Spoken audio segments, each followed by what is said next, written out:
great to be back after being on vacation. I want to welcome everybody to another edition of Comics Cast Let It Out on a beautiful Sunday, April 18th. And if you noticed, I got the nice raccoon tan going on here. Rick, nice to see you again. I know that you missed me and you missed Let It Out, right? Missed you. Yeah, I missed Let It Out. Yeah. Man, You're hurting me. Oh, just that dramatic that pause of silence, you know. So no love for Gerald coming back, but I want to welcome everybody to Comics Cast Let It Out again. And it was a nice little vacation, but we are back. We have a great show planned. And I just want to let everybody know exactly what Comics Cast Let It Out is about, or just what Comics Cast is about. We are about promoting the independent creator, anything that independent creators do. And that's like writers, inkers, pencilers, letterers, publishers, you name it. If they're in the indie comic community, we want them on the show. And it's our job to get eyes on them. So that's what Comics Cast is about. And Let It Out is one of our many shows that we have, or we have some new shows that we're going to be debuting. But right now, Let It Out is the show. It's the show that's going on right now. And it's where we feature a guest independent creator. In this case, we're going to have an independent writer and a penciler, inker, color. He's a quadruple threat. So basically, we're going to have a combo team on today. But that's what Comics Cast is. That's what Comics Cast Let It Out is about. And we're going to do a little bit more selfless self-promotion. You found us here on Comics Cast on Facebook, but you can find us at Indie Comics Cast on YouTube. And that's the cue. Oh, my co-host is on the ball. Look at that. Already ahead of you. He got it. So yes, look us up on Indie Comics Cast on YouTube. And that's where you can find a plethora of videos, and that shows all of our past Let It Outs, as well as our Artist Roundtable, the ART, as well as that great bumper that you saw at the beginning, and some of even our earlier shows. We had some special edition shows. We also have, we're coming up on our 1-year anniversary, so it's our road to 6,000K. We have 6,000 followers on Facebook, and our YouTube page, We've cleared well over 200 now. So Rick is hovering over how you can follow us, and we want to make sure that you click that bell so you can know whenever we go live. So Allison, I saw that pop up. Heidi's back. So we're gonna have some fun. Heidi, I want to see that comment field light up because we have some really talented guests on today. And John, hey John, how you doing? So we got the whole crew back. So I'm glad that a lot of our Allison already lies. Stating that I missed you. I think Allison probably has the inside track. I think Rick probably was like going, Allison, when is Gerald gonna come back? No. Okay, let's get to the fun part of the show, which is our guests. So let's get the virtual drum roll. I'm gonna start it right now, and make sure you don't let me do it too long because Okay. All right. Yeah. So here we go, drum roll, and our guests are, yay! We got Dustin. Was that too quick? I was surprised it was so quick. And we got JT Molloy, not Malloy. I had the screw up there when I posted the banners and I put MA versus MO. So welcome, guys. We got Dustin and JT. I'm gonna make sure that I get it right when I'm talking to you. I had a really good. Oh yes, the round of applause. Yes, the round of applause. Thank you. So yes. So welcome, guys. We got Dustin, who's currently serving in the Army right now. Thank you for your service, and is currently residing in North Carolina, Fort Bragg. Is that correct? Correct. Correct. So thank you for your service. And hailing from the great city of Chicago, we got JT. So we got Chi-Town represent here. So thank you so much. Mile right now. That's just so funny. for the people that'll jump down my throat like, this is Chicago. We're very like neighborhood-ist around here. Oh, they are. Okay. Chicago's one of those places. Yeah. So anyway, I just popped up here at the bottom. This is how you can get in touch and how you can follow, like, and just stalk, I guess. I don't know what the word is. You can find out more about Dustin on Facebook right there at Rabid Rhino Comics, and we're going to talk a little bit about that super creative name, Rabid Rhino. And then you can follow JT on Instagram. So these will be up the whole time. So make note of it. We want you guys to visit, not now. I want you to visit it afterwards because we want to make sure that your focus is on the show right now, because these guys have a great story to tell, super talented, and like I said, you're going to be in for a treat. So I got Philman X, hey, the usual suspects and some new peeps. How goes it in comics? How goes it, Comics Cast crew? It goes well, and it's only going to get better. So note that ticking scroller at the bottom. Make sure you follow them, but just do it after the show. So let's. I want to welcome you. Dustin, JT, I know you said hello. I just want to note one thing. Look at those awesome backgrounds. I mean, I got the boring black background, and you got Rick's penthouse loft, and then you got Dustin with that wall of art behind him, and JT as well. Before we get into the elevator pitches, do you guys want to talk a little bit about your offices? Dustin? Sure. I mean, it's just my, I guess you call it a man cave entertainment room. I mean, what's behind me right now is a lot of JT stuff. So, original art from one of his covers that is also hanging right here. And then this was one done by Travis Starling for issue number 1 for Sapphire Spectre. And then just art that he's done for me. And Angela's back there, Violator Spawn. We've done a lot of that stuff. I did pull off a couple of things to show off. So full page panels there. That's from issue 2. That's upcoming, yeah. This is issue 2, and this happens to feature me in it. That's him running away from a giant spider attack. All right, so that's a spoiler for a little bit that's going to be talked about later on the show. But I just wanted to comment on it. JT, we're going to solo you just for a little bit. You can talk a little bit about your back room, and then we'll go into the elevator pitches. So here we go.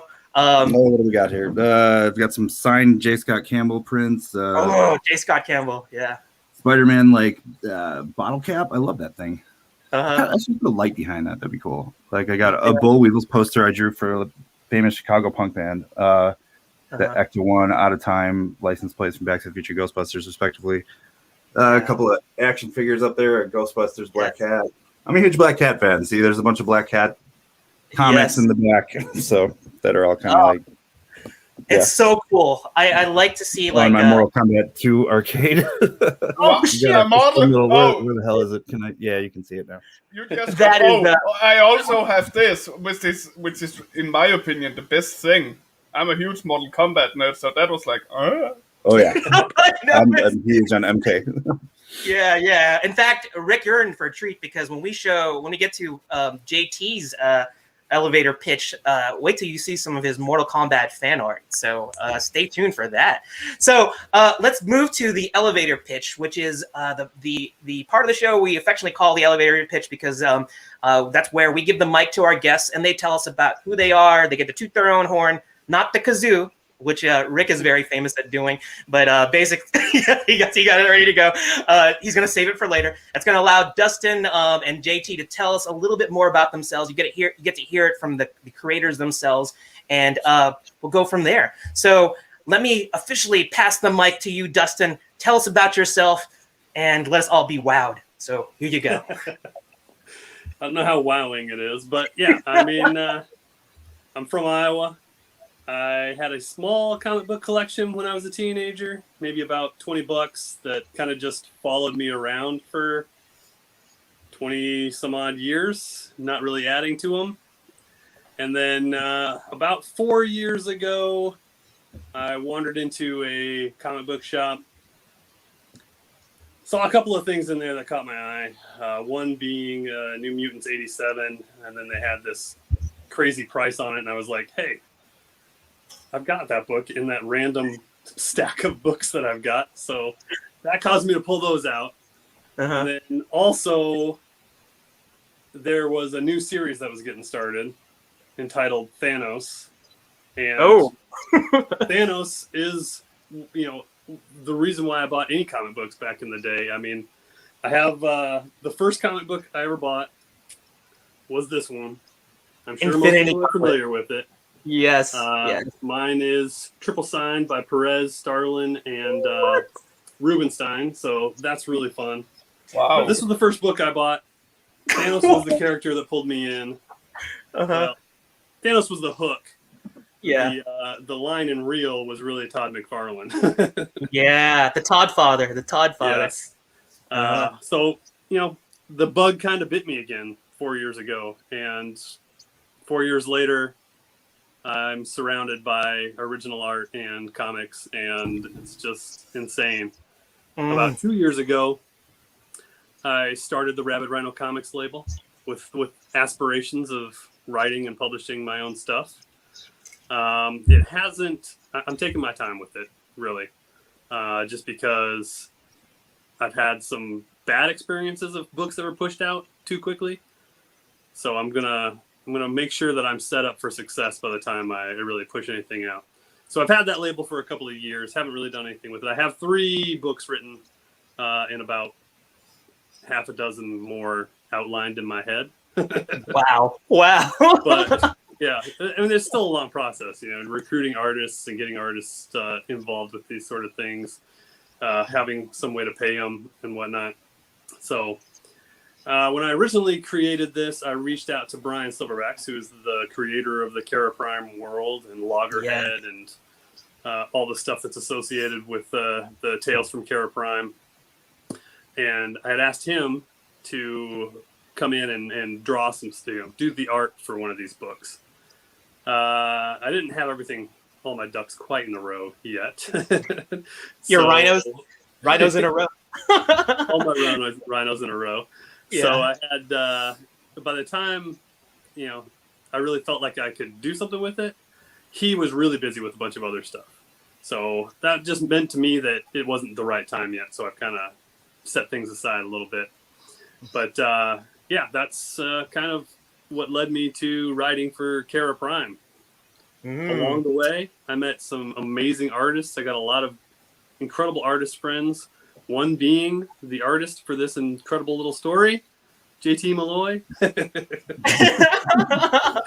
Yeah. It was early on in my collecting days where I ran across JT stuff and I was instantly hooked. And I think everybody that watches and sees some of his art is going to be instantly hooked as well. I agree completely, and that's a good, a good stopping point, because I want to talk about how you guys met and going forward into Kerra Prime. But let's pass the mic on to JT, and that way we can hear his elevator pitch, and then we can talk about how you guys, with your powers combined, did your installment, your collaboration, your contribution to Kerra Prime. So let's pass the mic to JT. JT, tell us your elevator pitch. No. Put you on the spot. What am I pitching? What, like my whole career or something? Dustin kind of went back in time a little, so maybe I'll start there. Yes. I got into comics as a kid with like Calvin and Hobbes and like some Batman and stuff like that, but like I wouldn't say I became a comic nerd until like the mid 90s when I like started watching the X-Men cartoon, and then like me and my cousin Kevin Folliard, who's a great writer, by the way, we like started getting into X-Men comics, and it was right during the Joe Mad run, so like the first thing I ever picked up that really hooked me and turned me into the comic book nerddom was X-Men 328 with Psylocke versus Sabretooth, and like Joe Mad's art blew me away. And I was always drawing little comics. Like even as a kid, I drew like Mega Man meets Sonic the Hedgehog comics or something in like fourth grade or something, you know what I mean? And like that happened eventually too. I was like, oh my God, like IDW is just pretty much printing stuff that I would have done as a fourth grader. But like, like it eventually got to the point where I was just never stopped drawing. And so like from junior high on, I just like focused on just superheroes and all that stuff. And then even into the indie scene, like what really kind of made me want to start doing my own comics was when I like first saw Witchblade and Fathom, Michael Turner stuff, because that was like the first time I read the first Witchblade graphic novel, like the first collection trade or whatever. Like is when I was like, oh my God, like a comic can be like a movie. Like, whoa, you know, it like blew my mind. So like I wanted to like just kind of go like do something like that. So yeah, I don't know. I slowly kind of came up with my own stuff, and then I'm like, I really didn't get into the indie scene until like the last 5 years. I was kind of like trying to find an avenue or something, or just kind of like a nerd that drew. But like until about 5 years ago, I started finally getting in the scene, and then like making a lot of friends on Facebook. I worked for the Cold War guys for a while. That's Ashley Witter and Ash Mazco. And then like I met Kara Nicole at C2E2 last year. She was cosplaying Lady Death for like a game we had going on. And then like she loved my stuff and I loved her stuff, and we hit it off. And then they helped me kickstart my own comic. And then I'm suddenly like making tons of friends, especially during the COVID era, you know, like on Facebook and groups and stuff. And Dustin's been there pretty much since like the beginning of me getting into all these groups and stuff. Like he has just been an awesome, like super positive, like the kind of comic book fan you wish like everybody was, you know, like instead of talking about like, oh, this writer sucks, or oh, this is political, or this is not, it's just like, just comics, woo, like we love them, you know? So that's what it should be. Yeah. I know, right? So like yeah, like he just took a liking to my stuff, and we just talked all the time online, and then we finally met in person at C2E2 last year, and he like caught me drawing like the last page of Sapphire 2, and we just hung out like that weekend a couple of times, and then like he's been getting commissions for me forever, just being an awesome dude. And then he hit me up with this Brian Silverback's Kerra Prime project that he wanted to do. He's like, hey, you want to draw this 5-page story for me? I'm like, yeah. You know, it's like I can't just, you know, it's like you've been awesome and like a friend and supportive for years, and you know, I like, what am I gonna say? No, like that's stupid. Like, and it was fun too. Like as soon as he sent me the script, I'm like, oh my God, there's something here. This is really cool. So I like kind of took what he wrote and like distilled it down to the essential 5 pages of pictures you need to shred through the story, and went on from there. Yeah, that's awesome. Now that we've heard a little bit about that, the Tales from Kerra Prime is a anthology that's currently on Kickstarter right now, and I have the distinct pleasure of when I was doing the pre-show stuff on Friday, I was preparing, and it was just on the cusp of being funded. And then when I had the pre-show with Dustin and JT yesterday, it was funded. So I was like, we get to have you guys on the show and basically say the project you guys collaborated on is officially over that finish, well, not the finish line, but it's over that threshold to be funded. So congratulations to you guys. Congratulations to Brian Silverback and the rest of the collaborators that worked on it. It's just testament to the great product that you guys are putting out and the other creators. So kudos to Brian Silverback. Brian has been on our show before. Andy Gray was on our show before. So you guys, like I said, have the distinct pleasure of being on the show when the campaign got funded.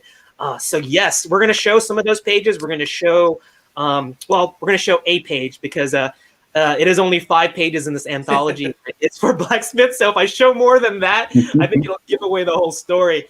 But I think it's a great thing to show that Dustin, when I was talking to Dustin, I was like saying, so like, what is Rabid Rhino about? Did you want to like, before we get into some of the live drawing and start delving into like the characters that you guys built for Kerra Prime, you want to tell us about Rabid Rhino, exactly what that means? Is there a... Sure, I can do that. Okay. Basically, when I conceived of, creating my own label and getting into this publishing realm aspect of things, I didn't mention this about me, but I'm a veterinarian, and I spent a good chunk of time doing wild animal medicine, zoo stuff. Rhino trucks. Rhinos are my favorite animal, so I went with the rhinos and added the rabid because probably because of that veterinary background and the alliteration of it. Rabid Rhino Comics. Yes, happened. Okay. Who drew that logo? I never knew who drew that. Who drew that? Yeah, so I had like a preliminary drawing that I did of myself of this logo, and I kind of threw it up. I admin a Comic Creators Connection page on Facebook. Oh, okay. I threw it up there, and I was like, does anyone want to help me with this thing? And I got 3 or 4 different submissions from different artists, and a gentleman by the name of Ted Molloy, who's an amazing artist in and of himself. He actually came up with this design, and we tweaked it a little bit, and then settled on where we're at right now. It's dope. I love it. Yeah, it's a great logo. In fact, it brings back memories to the last Let It Out that we did, and Rick had this distinct pleasure of making me squirm on the Rick challenge. You're not drawing Rocksteady today. So I did a rhino. And had no idea what the character that Rick was having us all draw. So JT, just be aware that when it comes to the Rick challenge, he may stump us, and heck, we may be doing some rhino variations. I have no idea. But let me also go back. I want to JT. I'm kind of saving this for later, but let's just go ahead and just do it right now. You mentioned that this is your OC, this is your IP, which is the Sapphire Spectre, and it's awesome. I love it. And I think that's when I became, when I friended you on Facebook, this was the stuff that popped up. Obviously because I hadn't seen the Blacksmith stuff yet. And I was just, you mentioned Michael Turner, you mentioned J. Scott Campbell, you mentioned Joe Mad, and you being a fan of that 90s comic scene, which is arguably, to me, I'm an old timer. I think that the 80s and 90s were a great time period in comics. Great creators, great fun stories, and this is Sapphire Spectre, which was successfully funded on your own crowdfunding. And I just want to give people a preview, because this is going to be another, we're going to do, of our 3 drawing challenges, or blue, yes, the 3 drawing challenges. No, I was laughing at the Bernie Sanders. Oh, is that what it was? He gets around. Oh, yes, he does. He does get around. I sent that to you by accident because I was sending pictures off my phone, and I forgot that I made that, when that was a thing. This was the super limited Bernie edition variant. You can talk to JT, and he can hook you up with that. Some people do remarks. He does Bernie marks, so you can get that. But these are all pictures of the Sapphire, and she's going to be our 3rd drawing challenge. So I'm just going to give that away. So we'll do that one. That's an homage to the Bad Religion album cover, Suffer. I'm trying to do a punk rock album cover homage, every single. I feel like in comic books there's a lot of metalheads, and that's cool. I like my Power Trip and my Megadeth or whatever, but I wanted to kind of represent the punk side of the nerd community. So I don't know, I'm kind of going for that. Every slew of covers, I'm doing a different punk album. I like punk as well. Oh, okay. So you guys are going to have to talk about punk while we're live drawing. But yeah, this is the cover, the not so Bernie edition, but still very, very popular. Ed, how you doing? And then you got here, you were mentioning that the Todd Father is one of your big inspirations. So it's nice to see this homage to the Todd cover of Amazing Spider-Man. And then I didn't want to do that one. Somebody pushed me into it, and then by the time I finished it, I was like, "All right, this is pretty fun." That was cool. This is funny. Real quick, sorry. The day I drew the Amazing Spider-Man 300 homage, I finally found a good copy of Amazing Spider-Man 300. Because I'm a collector, but only of Amazing Spider-Man. That's the only thing I collect. Collect. As in baseball card collect or whatever. So that day, that was missing. There was a missing piece. I had 130 through present, except 300. And then I finally went to a store the day I was gonna draw that, and I found it, and I'm like, it's a sign. I gotta buy it right now. So I bought an Amazing 300. I sat there at Starbucks with coffee, with the copy of the original comic in my hand, next to me and next to my artboard, and I just drew the gesture drawings and stuff based exactly off of what I was looking at on the comic. So that was a fun serendipitous day. Yeah, I know. I'm sure that when you found that issue, like the clouds parted and a ray of sunshine came down. Yeah. And heavenly music. So of course it was like heavenly punk music that was playing. It's like, oh yeah. So, but yeah, it's a great homage, and I just wanted to show a little bit more here. We have some interiors, and yeah, we it's have first like page too. yeah. So that's from an upcoming graphic novel. Brian Silverback's got a public announcement. I want to publicly say thank you to Dustin and JT for the help with the project, as well as Joe and Gerald and the Comics Cast team. Okay, that's what I am. Thank you all for the continued support. So honored. Yeah, we appreciate it. Thank you, because it was fun. So I'm just the Comics Cast team. Okay. Oh, well, I know my place. I know my place now. I refer to you as Rick. You know, you're not just the team. So well, that's not good enough. If you come from people like Silverbacks that I actually like. Hey, well, you know what? We're gonna have Brian on the anniversary show, so you can definitely bring your beef up with him and sort of say, you know, I have a name. My name is. Oh Rick. no! Rick I've seen Brian. I got no beef with Brian. I've seen how big he is. No. I'm just joking. But yeah, I just want everybody to kind of look at this stuff because JT is a tremendous talent here. Oh, Rick, we love you. See, he loves you. He didn't say he loved Joe and Gerald. He said he loved Rick. So do you feel better now? Yeah, suck it, Gerald. He loves me. Not you. He doesn't love me. But I wanted to show all this stuff because that's the blacksmith. I just wanted to show this because one of the things that I think is that you're going to hone in on in terms of JT's fantastic art style, which I think that Dustin really, you know, aside from the phenomenal line work, is look at those colors. I mentioned that he's a triple or quadruple threat in terms of like all the talents that JT brings to the table here. But look at the saturation. I mean, those colors just pop off the page. And you know, her being spectral, her being supernatural and blue, you know, just really yeah. Just looks so cool. And the contrast here, you have, I guess some people may think I was talking to JT about this. Some people think it's oversaturated. I say it's not saturated enough. It needs to like. I like the complete color contrast between the warm and the cold. It really helps. Thank you. Yeah, I definitely like. There's a place for like off the top of my head, like the Brian Bendis, Alex believe run of Daredevil. You know, it's like that's what comes to mind when I think of like the kind of muddied kind of color or something. There's something for that a few days ago. For that back alley kind of like vibe, you know, that dingy vibe. That's cool for like certain things or whatever, but that's never what I wanted to go for. I always wanted to like just dial it up to 11 with like the color. And it doesn't mean like every color everywhere all the time. It just means like when there is color, it's going to be saturated AF. And like, you know, she's a ghost. So like, I want like the ghost world to kind of glow, you know? So yeah, it's done with purpose. It's not just, yeah. Also, if you look at if you go to the back to the other cover, if you look at this, like it's contrast like that grabs you on the shelf.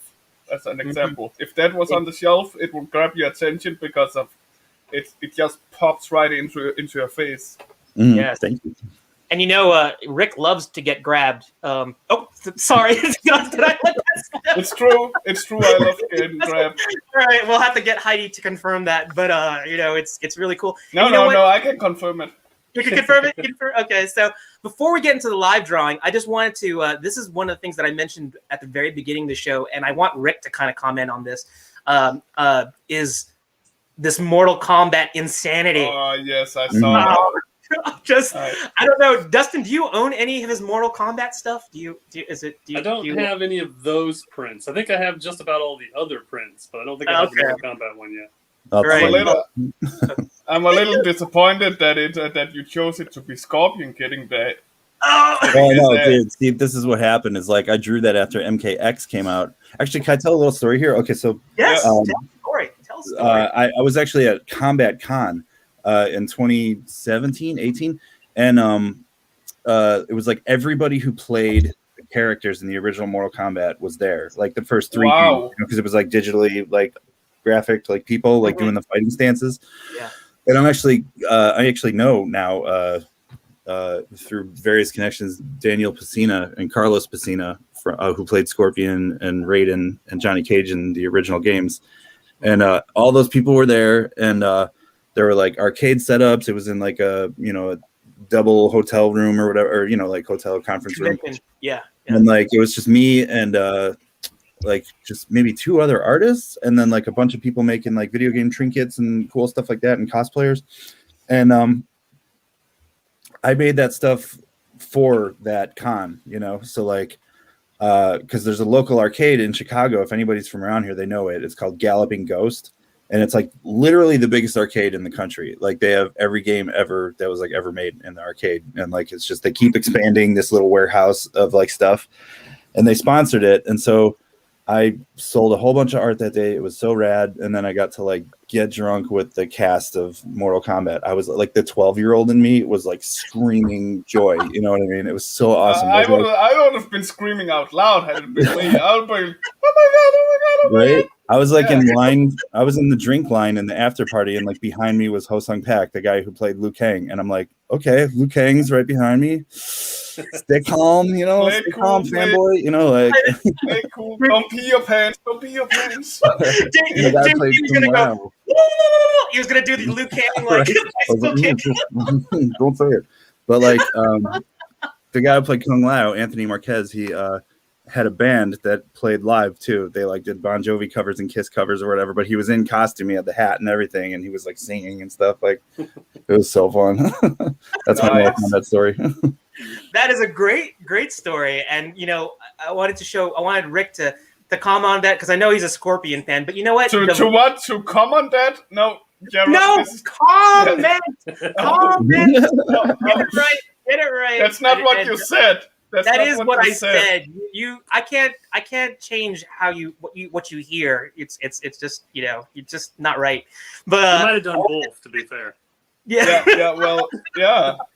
Okay. Anyway, here we have Melina. And I like that you. I mean, Devora really doesn't get much. I don't think she doesn't get as much like fan art, and Melina does. But so I'm glad that.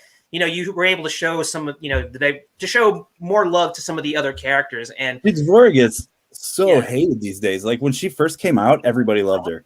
And then in the second game, the third game, whatever, Mortal Kombat 11, spoiler alert, kills Scorpion. He's been dead 5 times. But like then everybody just hated her from then on out and said like, oh, she's like a bug Mary Sue or something. I'm like, what are you talking about? Like, I mean, who cares? She's cool. But she also kills Melina. Yeah, she does. She pretty much kills everybody.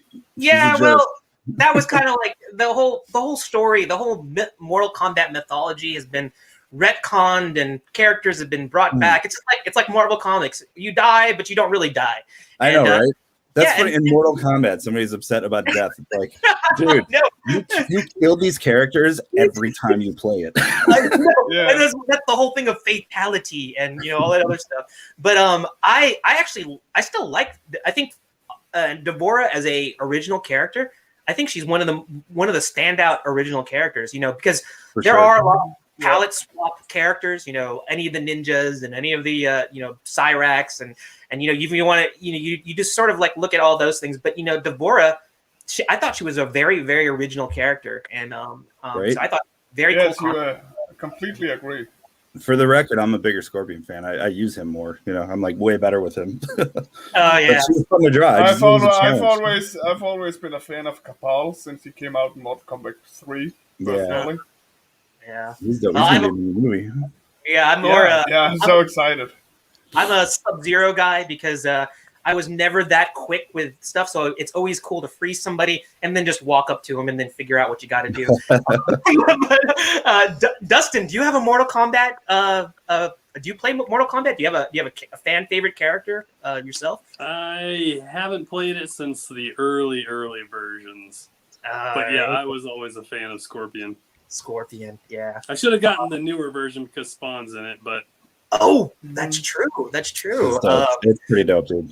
Yeah, lots of Spawn. And he actually plays well in the game as well. Also, Yeah. It's got Keith David's voice, which makes it awesome. yeah. Yes. So I really just wanted to go back over this stuff because JT is a true talent, and Dustin recognizing that talent and wanting him to work with him, and that meant when they combined their powers, they were able to do their collaboration, their contribution to Tales from Kerra Prime, and that is Blacksmith.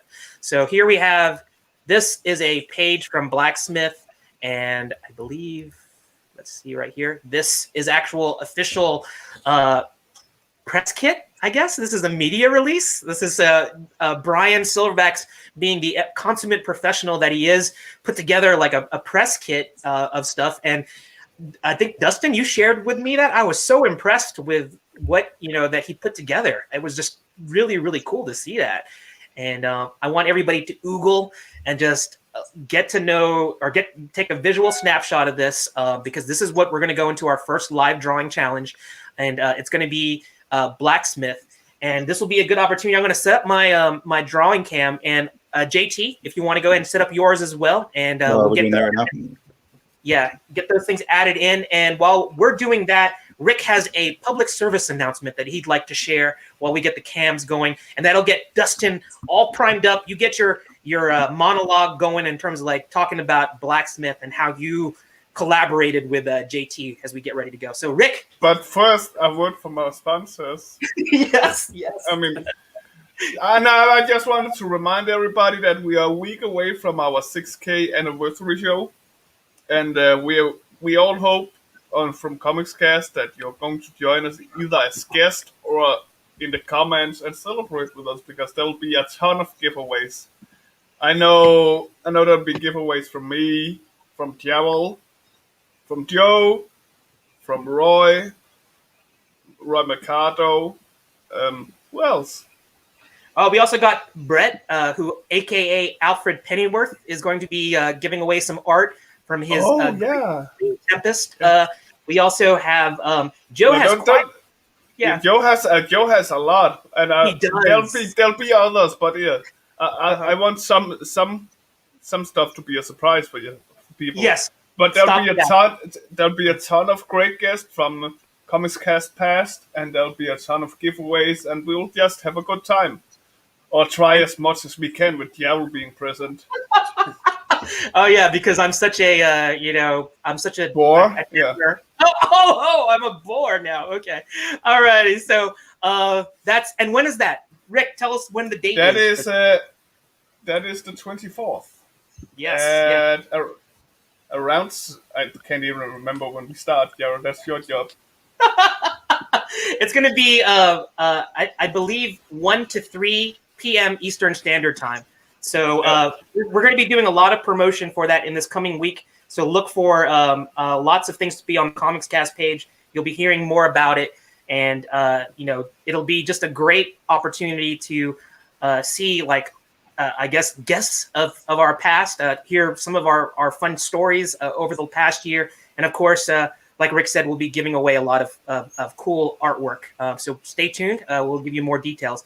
So I believe JT has his cam ready to go. I'm the slowpoke right here. I'll show you what I was working on real quick. And that's do it. Go my for it. character dressed as Elvira at a Halloween party. You can really tell who one of your biggest inspirations are in your art, dude. It looks really good. Without it being so looking so much alike that it's just a copy. It's still your style. You're still putting yourself in it, for sure. But it's nice to see that you keep your inspiration. Thank you. Yeah, definitely. Like it's J. Scott Campbell, of course, and I know it's cliche to say these days, but I don't want to sound like a hipster. But I've been into him for a long time. Like when I first you have a mohawk. To be a hipster. Yeah, right. Too late. I'm already in hipsterdom. But like when he first drew a picture of like the Empire Strikes Back on like a Star Wars magazine or something in like 1995, I was like, "What is this? Like, this is the coolest comic art I've ever seen, and it's of Star Wars." Like, and like I looked him up, and it was like Gen 13. That's what he was doing back then. So I started becoming a huge fan of Gen 13, and then I followed him to Spider-Man and everything. So yeah, love that guy. And then Bruce Timm and Scott McDaniel, Mark Bagley, John Byrne, like all kinds of people have influenced me over the years. Is it Mark Bagley or Big? I always called him Bagley. I always call him Bagley too, but I've heard people say Bagley, and now I can't get it out of my head. I'm like, is it like bagel? Is it like saying bagel? Yeah, Am I like Brita right now in Community, like bagel? I've always said Bagley, but I don't know what's right either. Yeah. So I believe. Oops, sorry. If you're not awake, you are awake now because you got to hear that crazy screech. Yeah. How do I? What the fuck? Diablo is being professional as always. I am. Not. Yeah, I'm having technical difficulties here. But anyway, great story, and I say Bagley myself. But I'm notorious for mispronouncing things. Oh, geez, Yeah, isn't that right, JT Molloy? All right. Why is my camera not orienting correctly? All right. So. Yeah, you're technical savvy. Right. Can you tell? Right. Completely. Oh, there we go. It looks like it's. Oh no, it's not.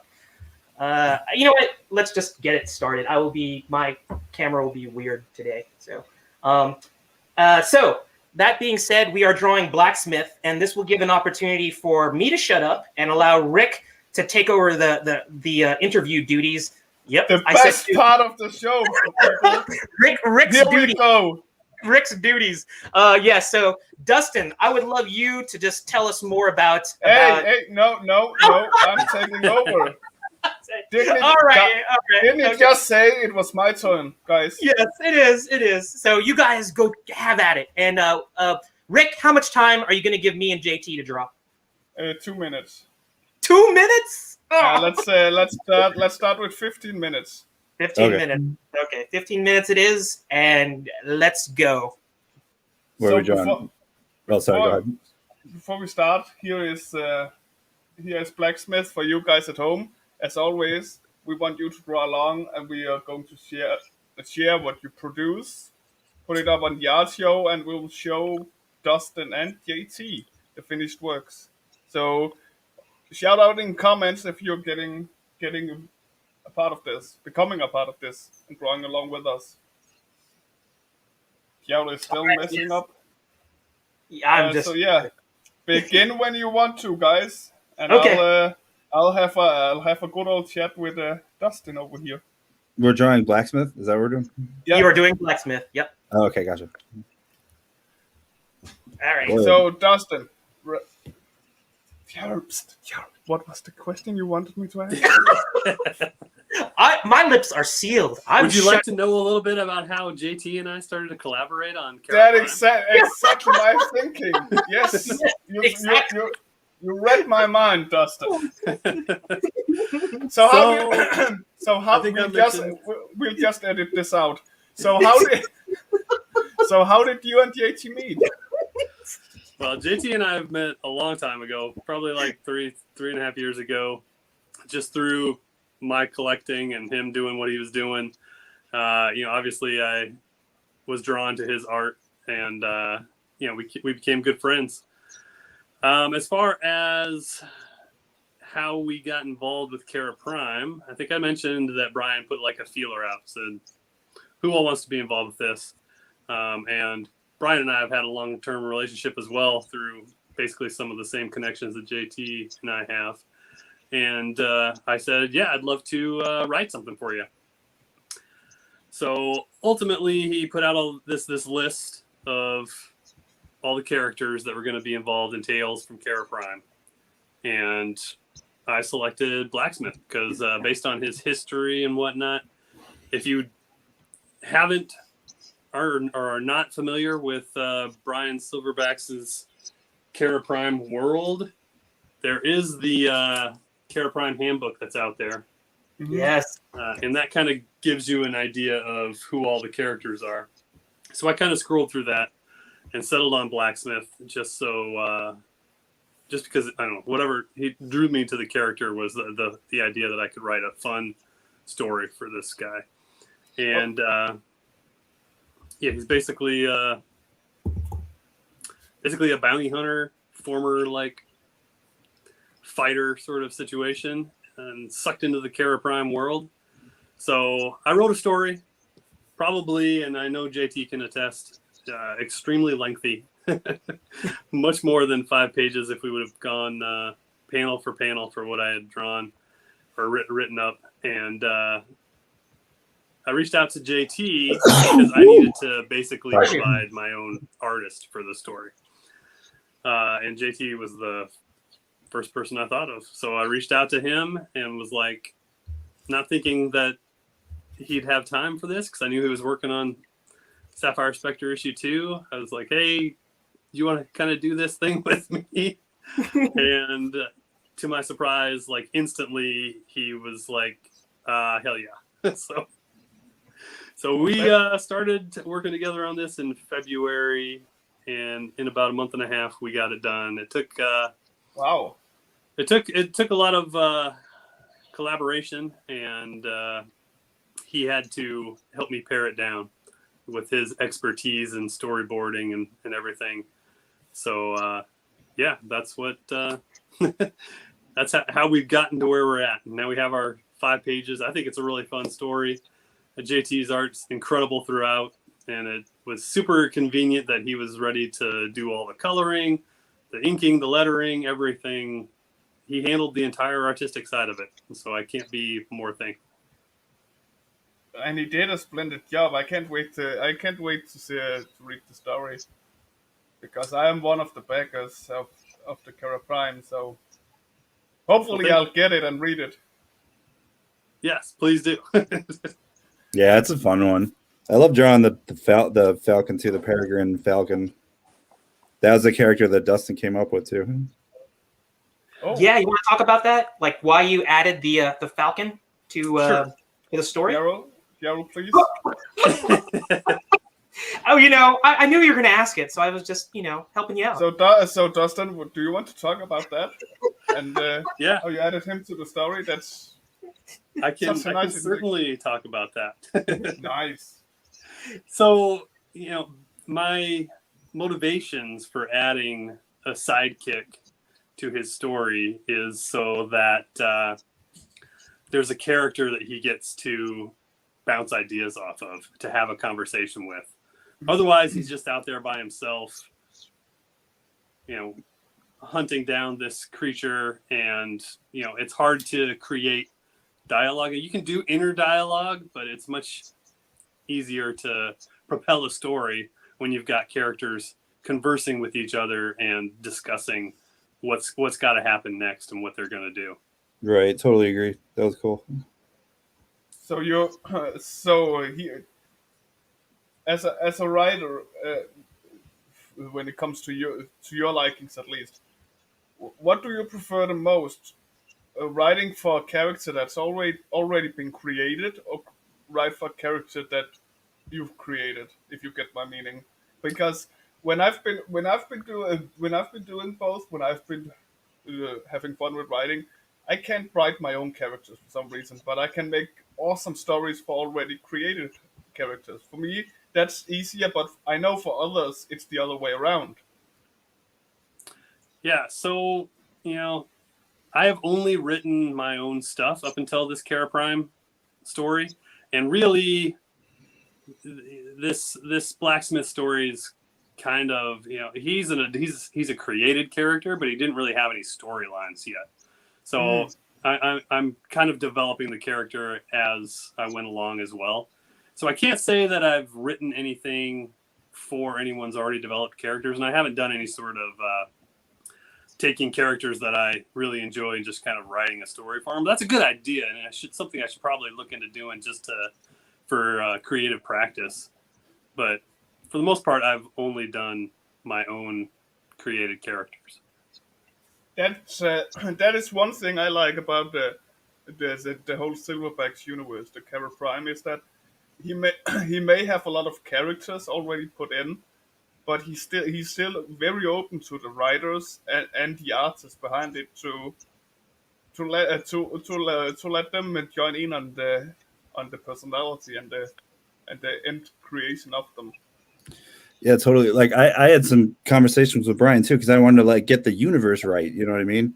Mm-hmm. And like just make sure. Like I asked him, like, okay, so I have to draw like a city. Like, what would the city look like? You know what I mean? And he told me, like, keep it kind of a cyberpunk kind of vibe, like with like a little bit of a almost like slum or something like that. So I just like what I actually did was I always remember the shot from Indiana Jones, Raiders of the Lost Ark, where they get to Cairo and like he's walking with Salah, and then you look out over Cairo, and like I always thought that was really cool. I was like, that's like a cool like really old city, you know? Like so I kind of took that, and like he told me like think like Judge Dredd 2 or something like that. So I took like Judge Dreddy kind of like buildings and like put them over the Cairo from Raiders of the Lost Ark, and it somehow kind of worked. But he kind of like gave us both like carte blanche to like come up with just like any extra lore or any extra like stuff like that we needed to kind of think about, you know. So it's like there wasn't any like hard rules. Like I just kind of like asked him like what some of the gangs were called or whatever, so like I could spray paint their graffiti on a wall or something and like get that right. But like for the most part, he said just kind of make it up as you go. Like it's cool, like this is not really set in stone quite yet. So it was fun to be able to like create stuff too, and to like honor what he was doing at the same time. He did limit me though a little bit, because some of the abilities that I originally had Blacksmith having had to get nixed. You weren't allowed to give him the Infinity Gauntlet. That's right. It wasn't quite that level, but okay. Aside from the legal trouble. Well, speaking of that, you want to tell us about some of his powers? You said he was a mercenary, like a bounty hunter, right? And yes. what is his power? What is his power set?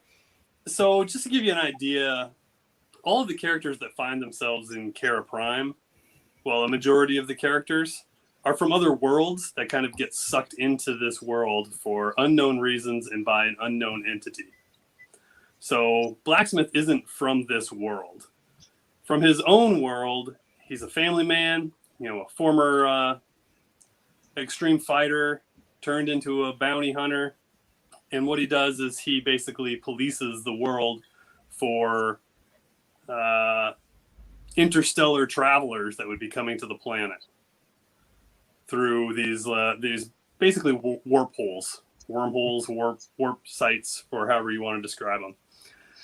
So he has the ability to sense when these holes open up and where these, you know, for lack of a better word, these aliens or invaders in some cases, visitors, are coming through. Yeah, visitors. So that's basically what he does, is he goes and he tracks them down and polices that situation. So even though he found himself in a different world from where he came, he still finds this necessity that he has to go and do this policing, because that's kind of what he does. Does that make sense? It does. Yeah. It does. Mm-hmm. So he's a portal police guy, I guess. Like he polices people. Yeah. Well, anyway, go ahead. I'm just gonna go. So he's a portal police guy. kind of, yeah. I mean, he's a bounty hunter, so he chases down these violators that have come into the world, and you know, some may be out to do no good, some may be out to do other things. Some just might happen to be there because, like him, creatures are getting sucked into this world for unknown reasons. So he was sucked in as well, but he's hunting the same people that he's kind of like, because he's also a stranger.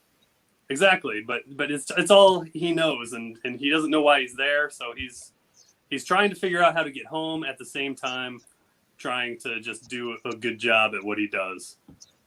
I'm sure he's nice to the good ones, you know. Like if some lady and her child emerged from a portal, he'd be like, "Hey, let's set you up with a house." But in this case, it was what Dustin referred to in the script as the bastard, and it was like this like creature, like almost like symbiote looking like amoeba thing, like that emerged and started like grabbing people's necks and taking them over.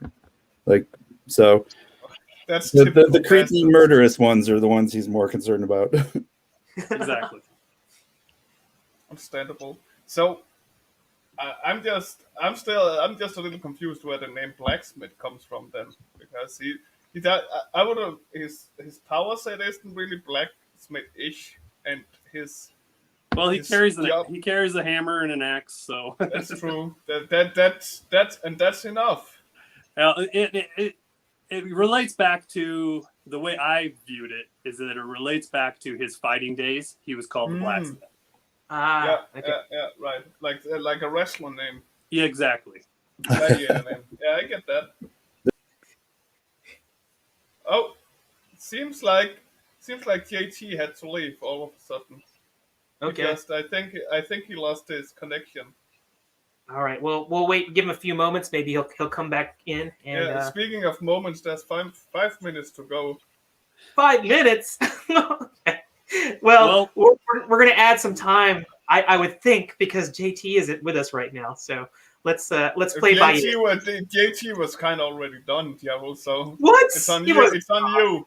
It's Rick, I've got something to show you, Rick. Oh, I heard you were a bit of a Viking. Yeah, a little bit. Tiny bit, yeah. Tiny bit. So, Tiny bit. Yeah. I have a piece of art that I thought you'd really appreciate. Oh. It is I wanna Viking spawn. Oh my. Yeah. No, Who did that? And instantly I see the horns and I go, nope, that's not a Viking. Well, yeah. I mean, but that's not a real Viking. I know, not real. Like that's just the. A I modern. love the art. I think I've seen it before, right? That's a known piece of work, isn't it? The artist is Mike Mez Phillips. He's a local Yeah. North Carolina guy that does the art. Yes. I've seen it. I actually recognize that that smoky background. Yeah. He used a similar technique for Philip Russert's Tragedy.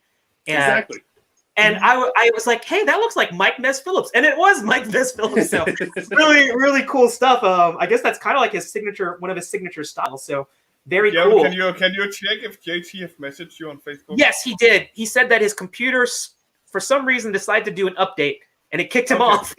So he'll be joining us in a moment. He's just going to cool. That's fine. Yeah. But yeah, I really like that, Justin. That was thoughtful of you thinking of me that way. just to brag a little. Look what I got and you don't. Okay. Well, I try not to do that, but look. No, but you should. I mean, you right now you do live in a town, basically telling you to brag. Yeah, that's true. That's true. I never thought. I was like, "Where's Rick going with that?" And then I was like, "Fort Bragg." Fort Bragg, yeah. You know what? While we're waiting for JT to come back in here, Rick, you're not privy to this, and you probably heard a little bit about it, but Dustin has just got back into collecting like 4 years ago, and it was interesting. You know, he talked about Thanos and how that was his original reason to get into it, but now he got back into it. You want to talk to us a little bit about, I don't know. It is a unique time. There's a lot of turmoil that kind of went that's going on in the industry, and for you to come back in, you want to talk a little bit about, and now you're an independent creator. So you want to like maybe allude, tell us a little bit about that. Sure. I can't speak a lot to the history of things. I can speak to the last 4 years of collecting. So over the last 4 years, basically, I've accumulated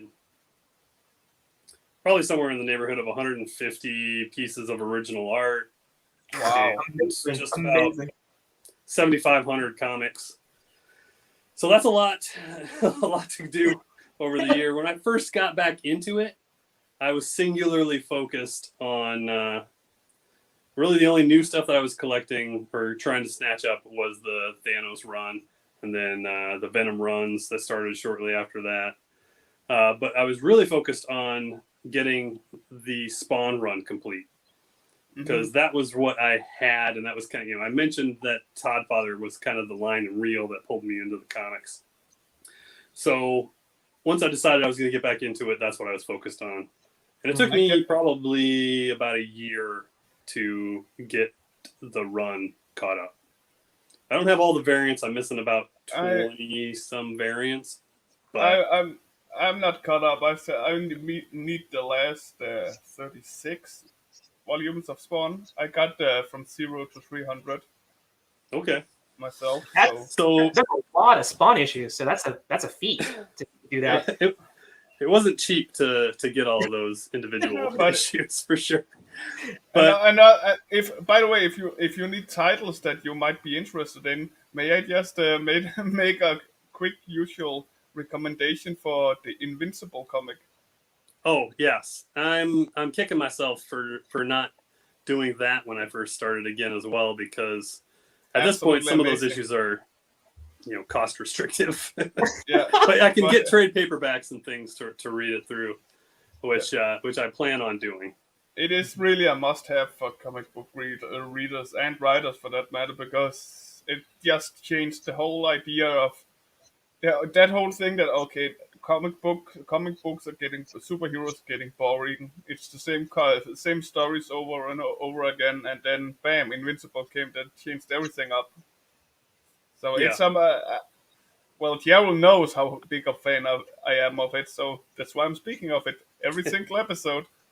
Yeah, well, I want to hear what Dustin's like.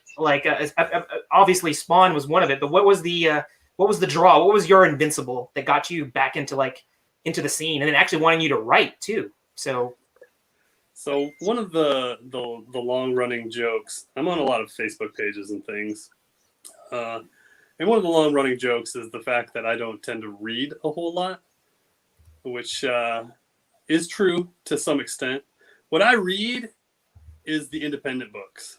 I read, the Kickstarters that I get.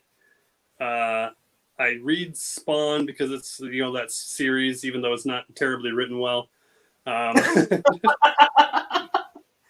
read, one series that I've read that I really, really enjoyed was Saga. I don't know if you've...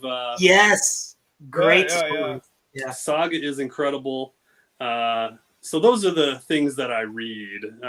So I don't get hung up too much in the controversies between, well, the MCU did it this way and the comics say it this way, because I don't have that vested interest. I'm not a person that's collected since I was 1, so I didn't collect through the 70s, 80s, and 90s and aughts. So I don't have those sort of intimate relationships with characters. So I can go and enjoy a movie.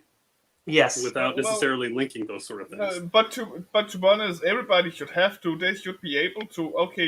This is a movie. They have to change a few things to make it interesting for the comic book writers, readers. Yes, as well. Be able to separate out the two things, because even with the Thanos storyline, which I was super excited about, obviously, it's very different than the comic books. I mean, it is. Yeah. If you told me that the MCU was going to do a Thanos storyline with no Silver Surfer and no Adam Warlock, I'd be like, well, what the hell are they going to talk about? No Lady Death. Yeah, I mean, no death. It's a completely, that's the whole crux of it. Thanos wanted to do all this stuff for his love of death. Exactly. But I really appreciated what they did with the character. Yes. I like that stuff. So, there are a few modern runs from the Marvel side that I read. The Venom, the King of Black stuff, I read those. The Thor run. That basically anything Donny Cates is doing. I mean, Thor is still one of my must grabs every time it comes out, and Conan, because I'm a huge fan of Jim Zub, who's the current writer. He also did Champions. Great writer. Yeah, I grab the other ones that I grab all the time are the Daredevil run, because Marco Cicchetto, I'm a huge Marco Cicchetto fan. So anything that he's drawing, I'm kind of grabbing. Beta Ray Bill just came out. Darren Warren Johnson, right? Yes. He's doing the art and stuff for that one, and I'm a huge fan of his. I loved Extremity. It was a great run. So yeah. So I know that. Mm-hmm. Oh, keep on going. I'm sorry. I was just like that independent side. Those runs I really enjoy. What I have issues with is books that come out once a month, once every 2 months. I just can't try to read and keep up with that. So like Spawn, for example, I'll go a year without reading it. Then I'll sit down and I'll read all 12 books that I missed in a row, because it takes me an hour and a half to do that, as opposed to try to remember from one issue to another what's going on. So that's one of the big things about indies. Hey, JT's back. Oh my God, that sucks. Yeah, Dustin was like going, what else can I talk about? He was just like, we put him on the spot. JT, I can talk about it. You could just have said that you didn't want to be here anymore. You didn't have I was like mid-story. I probably got cut off. Yeah. You were about to tell something really interesting, and then whoop.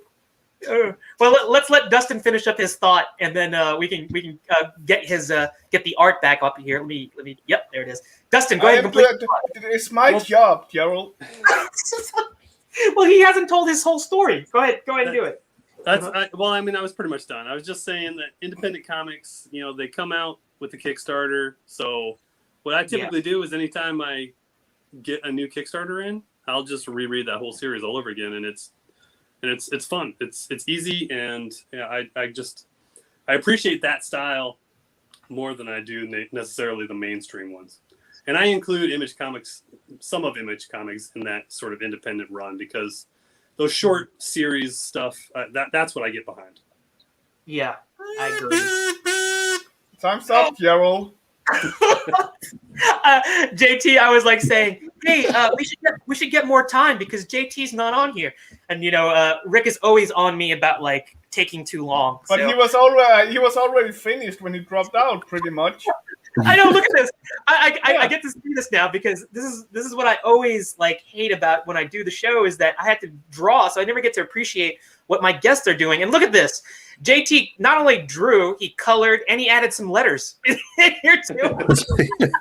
And I think Tim Cook, he's basically doing a little bit of a shot out at a pot shot there, or not a pot shot. He's taking a little shot at Tim Cook, because that's what happened to JT. He sent me a message saying that for some reason his Mac decided to do an update in the middle of the cast of our live show, and that's what prompted him to get booted from right. From and I was so concentrated on the drawing that like I didn't see the notification pop up or whatever, you know what I mean, that says like updating in 10, 9, 8 or whatever. I couldn't stop the bomb. Oh, it's okay. It was that was your Jack Bauer 24 moment, and Tim Cook shot the best of you. Oh, well, I guess that's my turn to show my drawing. So this is my version of Blacksmith. So I was really, Jason, how you doing? I was really intrigued about what Dustin was talking about, the character, and seeing what JT had done. So it's really cool to fan art our guests' IPs and OCs. So really, really cool. So I encourage everybody to go check out Tales from Kerra Prime. We're going to actually share that Kickstarter page after we finish the live drawings. But yes, Blacksmith is their contribution to the Tales from Kerra Prime. And it was a treat drawing that. Rick, did anybody from our audience draw along with us? Well, that's awesome. I have it under control. This is by Brian Acosta. Brian, always great to see your artwork. And we have always from Sarah. Sarah. And I was telling the guys yesterday during our pre-show that they're going to have international fan base after doing our show. Sarah hails from Egypt, and she always draws. If she's on the show, she usually draws along with us. So, fellas, you get to see the Egyptian. She likes to do kind of an anime, Disney-esque style. So, if you guys ever decide to do Tales from the Kerra Prime Disney version, this could be Sarah could be the girl that you talk to help you out with it. So very cool stuff. Thanks, Sarah. Okay, so I guess those were the only two. Oh, okay. That's awesome, though. It's fun that people for are now contributing. Yeah, hopefully we'll get some more in there, and hopefully Tim Cook will not interrupt JT's machine for the rest of the show. Cook? Right? Who's Tim Cook? He's the Apple head dude. Yes, Oh. Yeah, he's the CEO. The Apple head dude. Yes, the Apple head dude. All right, so this is the part of the show that Rick loves. We affectionately call it the Rick Challenge. So this is drawing challenge number 2, and I basically told Rick that he needs to incorporate Dustin into this challenge. I always incorporate the writer. Okay, so Rick, you and Dustin, let us know what we got to draw. So I was thinking of one of the infamous mix two things up challenge thing, and I wanted to do like, so I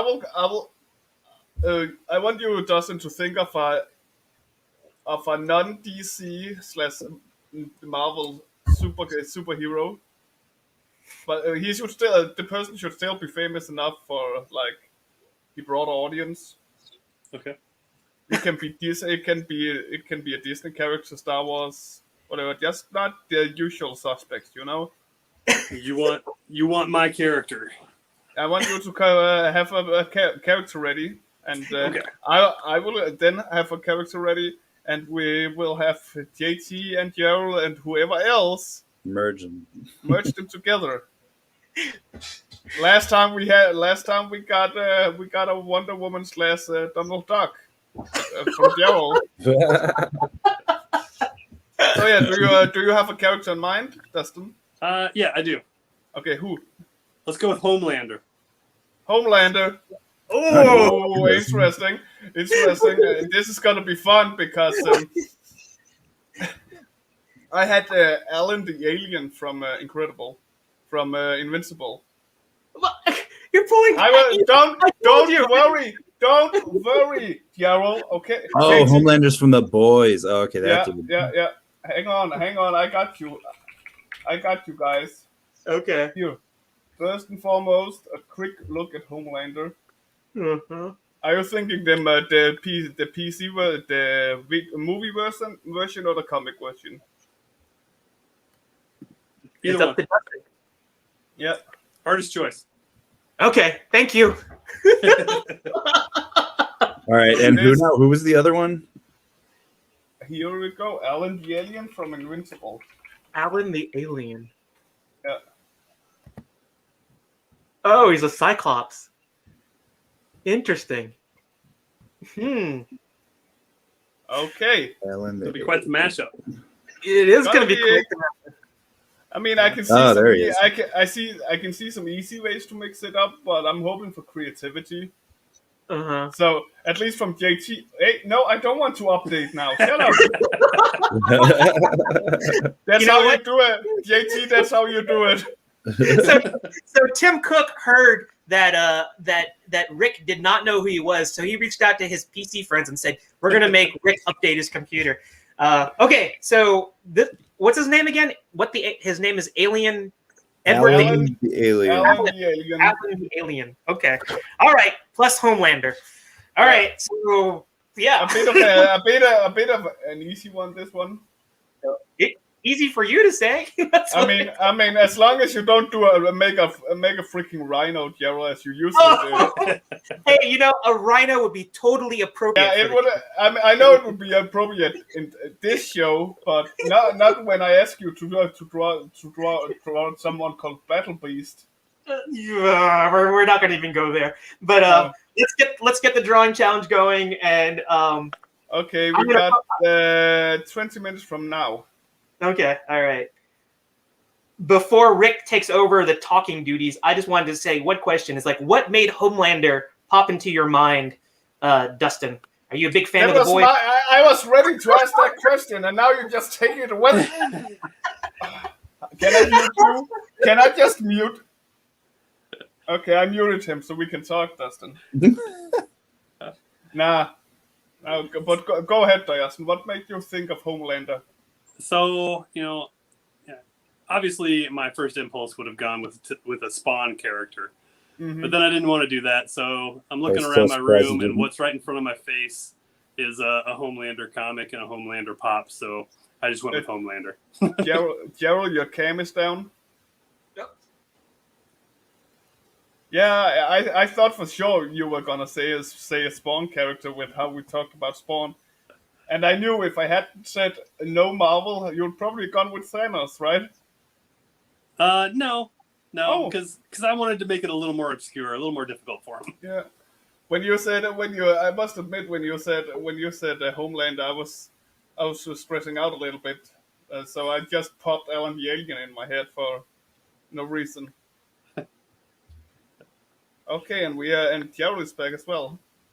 And I haven't drawn anything. No, I can tell. We can all tell now because we're looking at you. So Alan the Alien and Homelander. Speaking of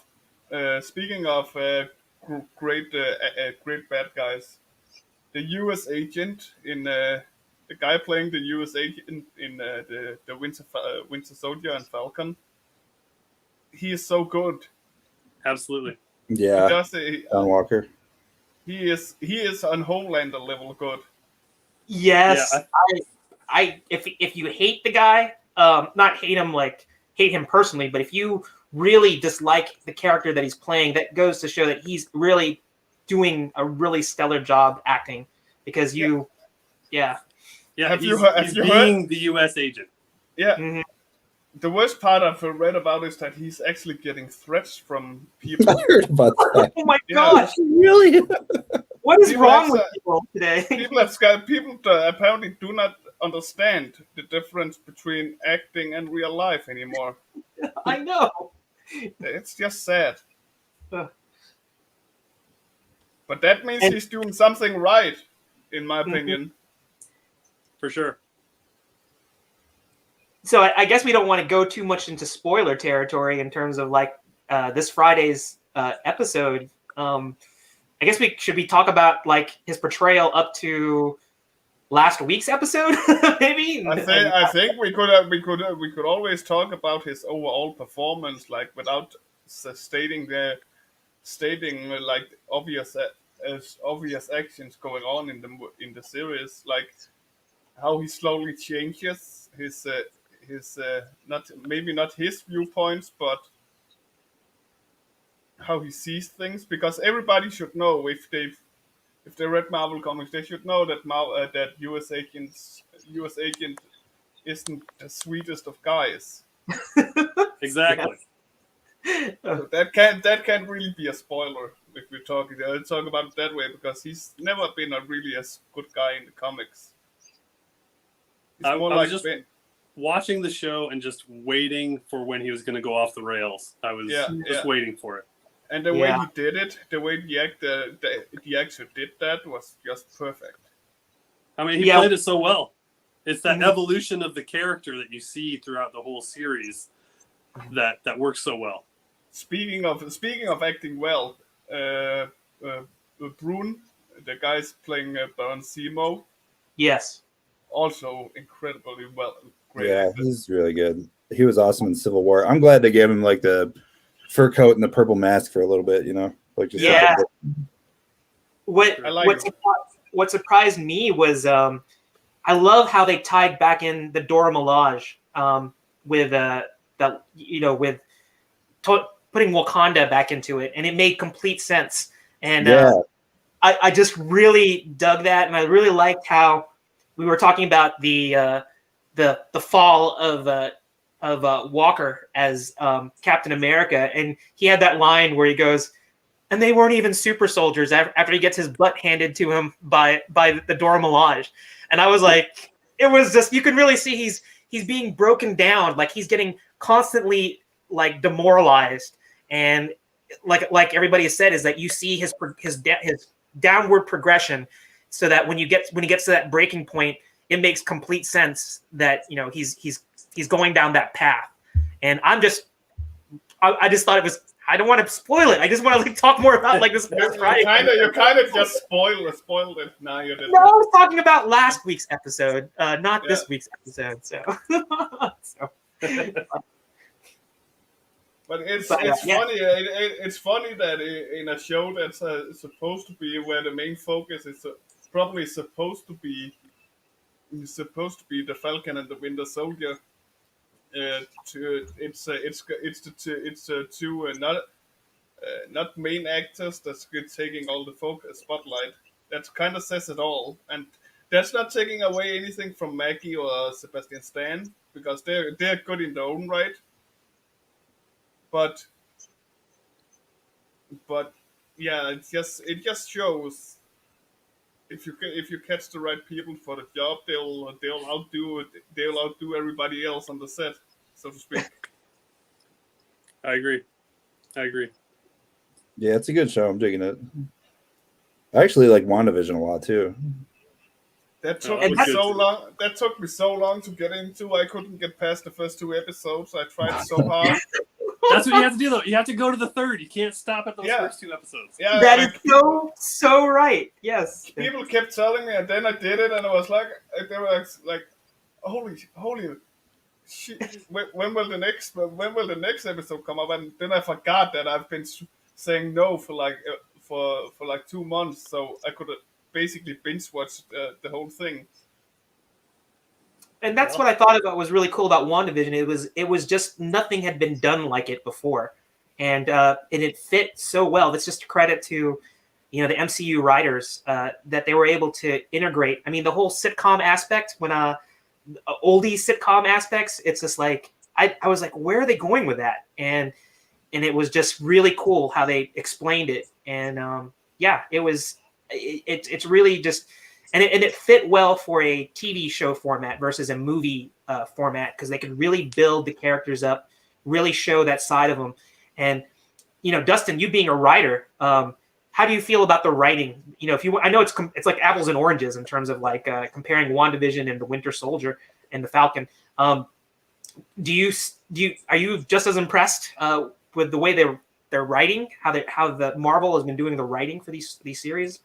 Yeah, absolutely. I think that they're both they're standalone entities that work together in a universe. And the idea that Wanda's going through this thing while other heroes are out doing their own thing, and the way it went with Wanda. The only regret that I have for the WandaVision storyline was that because of the virus, they weren't able to do all the things that they wanted to do.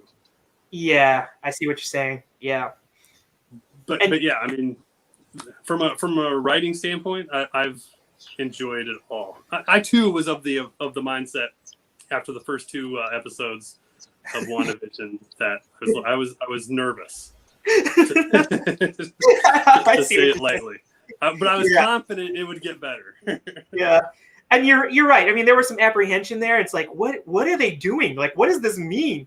And I think the payoff was there. That with it, there were some holes in it. But with any type of show, there's always going to be.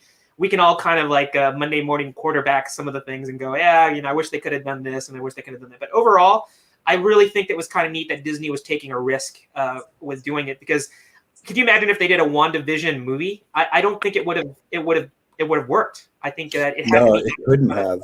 Yeah, that was like that was expertly crafted to be a TV show. Like I noticed stuff like as an editor too, because I'm like a video editor 9 to 5. That's like what I do, and it was even every TV show, like not only just like was it like just black and white or their hairstyles, it was like the type of humor that like was in the episode.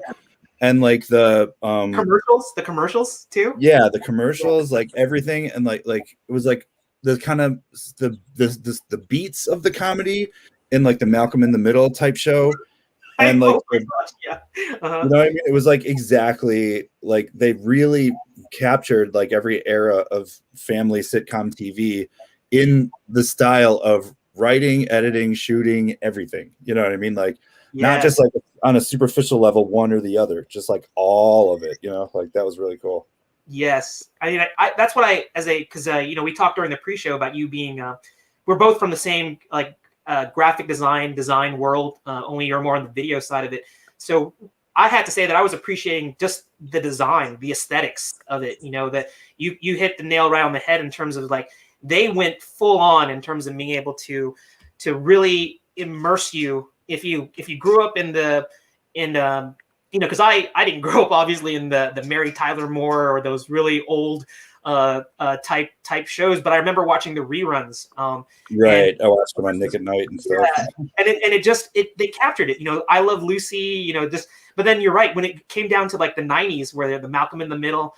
When they were showing the stuff that was supposed to be taking place in the '80s and they got the fashion down, they got the lingo, the way people were talking, the advertisement. It was nice, and they had like the typography and the type of music.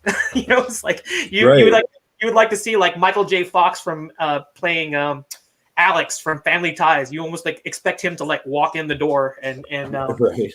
do a cameo. It was so fun because it was a nice trip down memory lane, but it explained like Wanda's psychosis, her psychological breakdown. How she was really going off the deep end and why these things happen.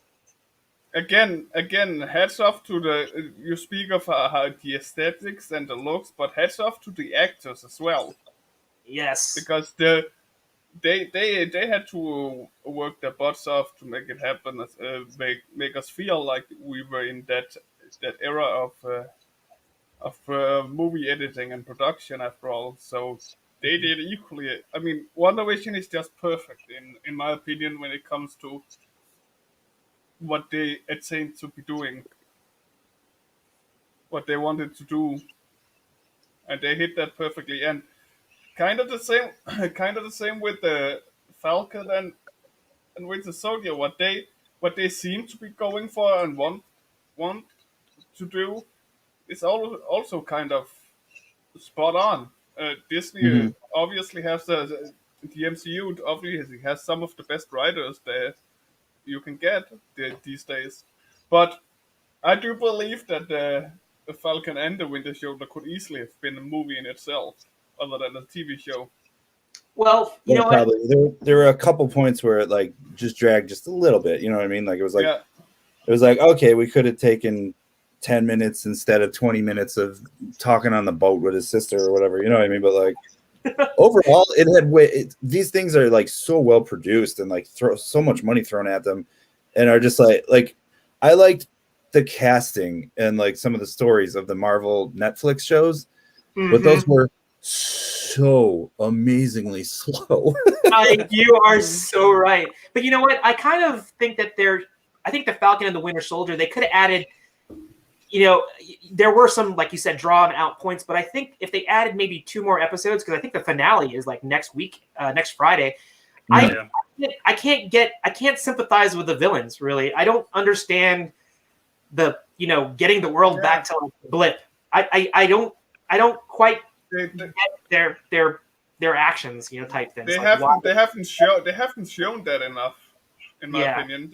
They haven't shown their reasonings. I mean, okay, sure, I get their point that they suddenly get chased out of a country that wanted them in when the blip happened, but they haven't showed it. They haven't given us any reason to feel with them and the cause.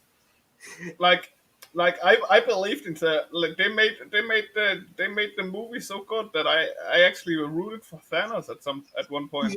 Right. I can't sympathize with a villain. And you know what? I don't know if you guys feel the same way, but every time I look at Carly, I keep on thinking Infest Nest from Solo. Me too. Yeah. I just keep on going. She's like really good at like getting gangs of rebels together. Exactly. It's like she's been typecast. It's like, hey, Disney gives her a call and says, hey, we got this role for you. Yeah, it's kind of like what you did in Solo. it's like, and by the way, you don't even have to change your look. You don't have to wear you wear a mask, but it'll look more like Jason Voorhees. But you can throw it away later on. that's it. It was just pretty much she's her character from Solo, basically. And Right. I don't think I think this show here let it out is too PG for letting you know what I think of her. It's too what? Too PG. Too PG. Oh, too PG. Okay, I see. So Rick, how much time do we have left in your Rick challenge? 4 minutes.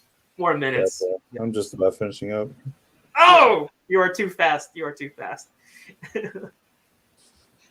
So, while we're talking about all, I guess we should have been talking about The Boys and Invincible, but we're talking about Marvel stuff. What do you guys think of I just think that it's so cool that Marvel and Disney is they're like I said, it's apples and oranges. They've done such a really cool job with WandaVision, and then they took you like a totally different direction with Falcon and the Winter Soldier. Now we have Loki that's coming up, and which goes in a whole different direction. It is. And do you think it's going to be like Ragnarok, or do you think it's going to be like hopefully it's not going to be like Dark World, but I'm just saying, what do you guys think about? Do you think what kind of direction do you think they're going to do with it? I just love Tom Hiddleston so much that I don't even care. I agree. He can do whatever he damn pleases. I'll be there and watch it because he's just amazing in everything he does. Yes, I agree. But I think it'll be more comedic than. Yeah. I was about to say from the trailers, it looks more like in the same comedic sense as Thor Ragnarok. Okay. In my opinion, at least from what I could tell, it might be a little bit dark, have a dark humor to it too. I think there'll be. Yeah. But I think you're right, because I think everybody is kind of expecting it. But I think it'll be a difference. It's not what was the name of the director for Ragnarok? Taika Waititi. Yeah. Well, he's not obviously directing. I don't think he's directing any of the Loki episodes, so it's not going to have definitely that same flavor. But I do think there'll be opportunities for it. Is he? I don't know. No. I mean, then again, Loki is the trickster, the trickster guy. So I think it's going to be a head trip. There has to be some tricks and some jokes there, and just from the trailer, it has that sense of also some dark humor, but they'll most likely be equally serious. Yeah, I can't wait. Basically what I'm saying. It is definitely. I've said it before. I'll say it again. It is kind of like the golden age for nerds in the sense that, I mean, who would have thought that we would have all these great movies, and now we have great television. Well, we've had great television shows, with those Netflix produced Marvel ones, and it's like nonstop. And we're having Star Wars TV series. Yeah, this is a new level of it because it's like and Mortal Kombat is coming out in a few days, guys. Right? Yeah. I don't know about you guys, but is this like in the Book of Revelations? It's the end of the world because the nerds are getting all their movies. So it's like I was just thinking, and getting back on that whole thing about independent 1 minute. creators. Yeah, how much time? 1 minute. 1 minute. 1 minute. Okay. Dustin, you and JT are like, it's the movement to do on the independent scene. It's just phenomenal. There's so much great storytelling and great comics that are being produced, and how must it feel for you guys to be like, you guys are in the moment right now. You're not. It's still going on. You're getting a chance to tell your stories and be able to put your imprint on what's going on right now. I mean, that has to be like a great feeling to like, it's sort of like you think, oh, the moment's passed and now I'm going to contribute. You're contributing and the boom is happening now. Your Tales from Kerra Prime is funded. It's great, right? It has to be a great feeling, right? Yeah, it's dope. Especially when my own got funded, like I was just so nervous because it was my first Kickstarter like a few months back when Sapphire Spectre got funded, and I was like, oh my god, like holy shit, I did it, like I was so scared. I was like, oh, it's gonna be like my mom and cousin or something, and like nobody else, and you know, like, but it got some really good response, so that was cool. Oh, over. What did? What? Look at that! Oh my gosh!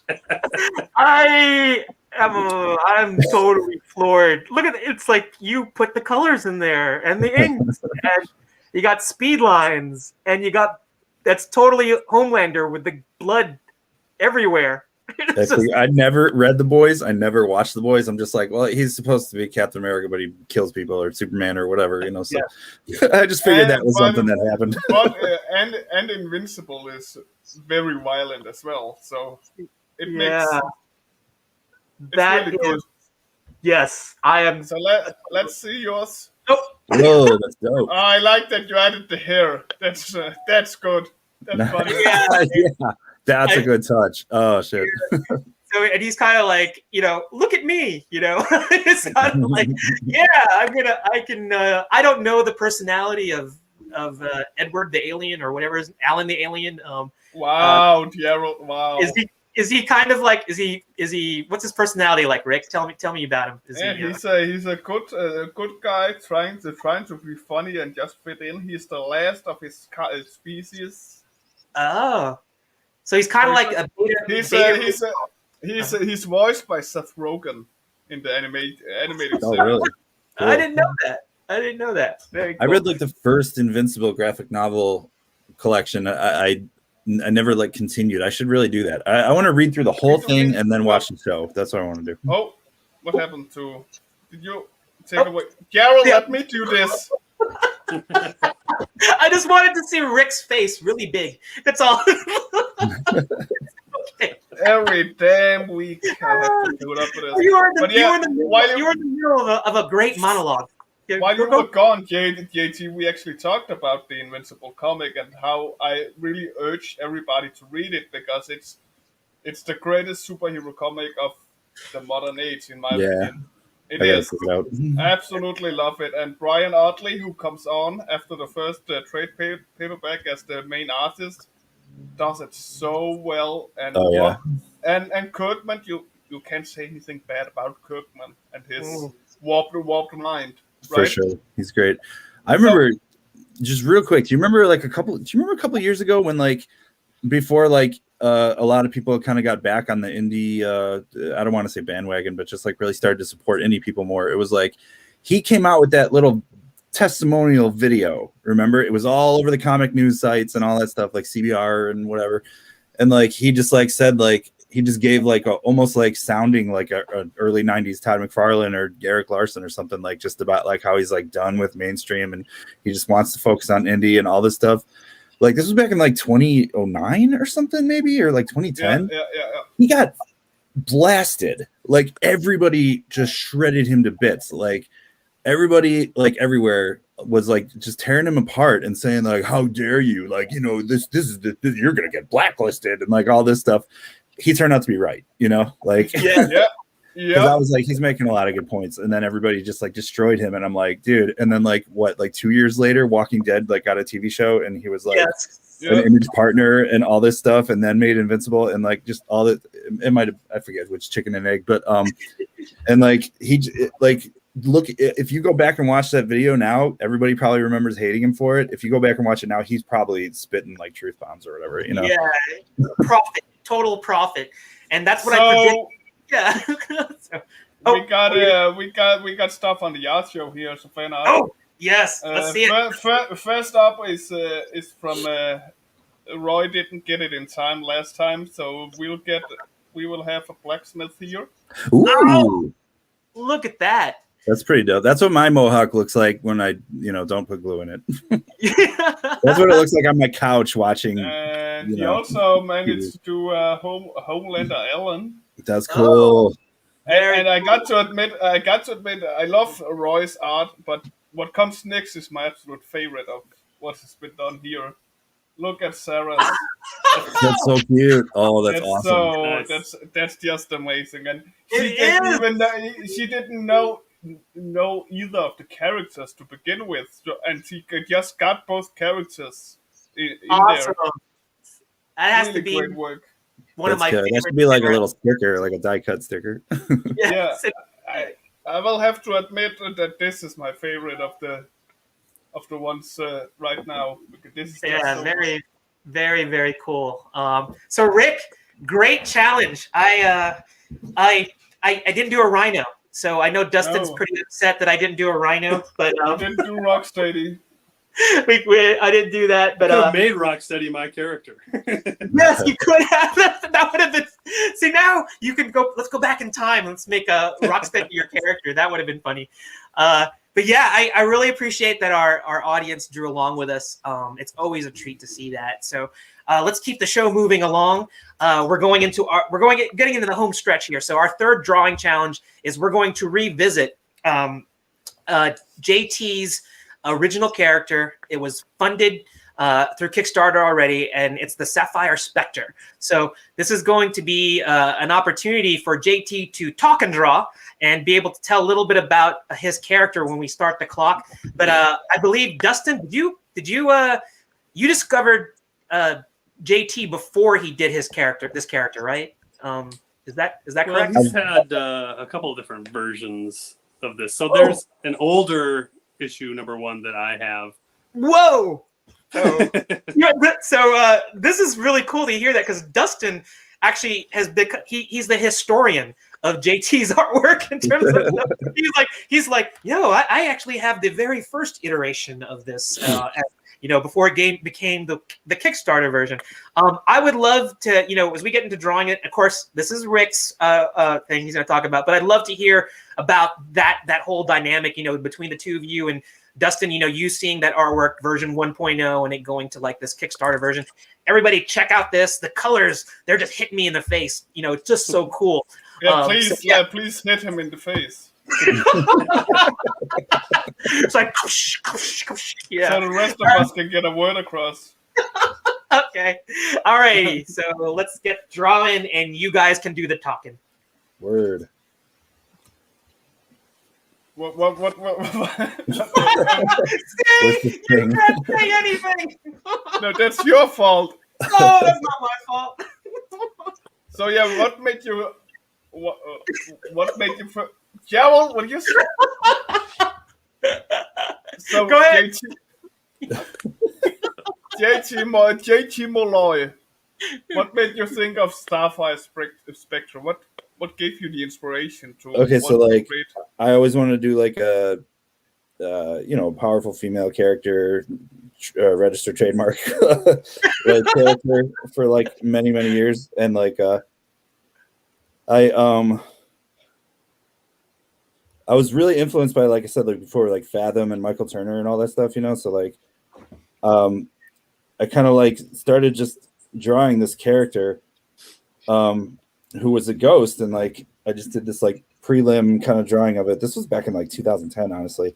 And like I was like, okay, so why is she a ghost? And I'm like, oh, so how about she can like die and astral project herself into a ghost whenever she wants, And so like that became like the basis for it. So then like I started coming up with like the rules of the universe, you know what I mean? Like that whole stuff, like the lore of it, And I was like, okay, so I decided to do like a classic Batman kind of thing where it's like, her family got killed by like a demon, and like she came back to life but with powers or whatever. And I kind of keep like religion and afterlife stuff like out of it. Like it's more like interdimensional superhero stuff, or interdimensional superhero stuff, like almost like Ghostbusters or something, because I was very influenced by Ghostbusters at an early age. And I'm like so I like, even though she goes to the ghost world and the ghost dimension, the ghost afterlife, she doesn't know what happens after you die, so it's like ghosts can like somebody can die, they can leave behind unfinished business, and then once they finish their unfinished business, they cross over into wherever they find peace, you know what I mean? But I don't get into it because I don't want to like, like, I don't know. I just felt like Spawn, Mercy Sparks, like all that stuff, like covered devil and God and stuff like, and I just didn't want to like go there, you know. Mhm. So it's almost like an agnostic ghost story. It's weird, but anyway, her name is Sylvia Sloan. She's from Chicago, and you know, the whole write what you know thing, and so I have it so that she like lives with her roommate Melissa, who is in a punk rock band called the Morticians, and Great name. yeah, right. And so she like lives in downtown Chicago, and like the first graphic novel I actually did a number of years ago, and I put on Comixology. I always intended it to be like 3 graphic novels in a row and then an ongoing series. I finished 2.5 of those graphic novels, and I'm eventually going to kickstart it as one big book. So like that'll be like the prequel trilogy in a way. And then like the regular ongoing series is what like I've been like pushing lately, you know. And that is what I kickstarted, the first issue of that, where she goes to a haunted hotel, which is based off of a real supposedly haunted hotel in Chicago called Congress Plaza Hotel. I call it Chicago Plaza Hotel in there, just like and kind of avoid the logo that's like on the thing, just to, you know, like cover myself or whatever. But yeah, it's fun. I always like try to, you know, like we were talking about with my color, you know, it's like that's kind of how I vibe the tone too, where it's like it's dark, but it's dark and funny, and it's dark and colorful. You know what I mean?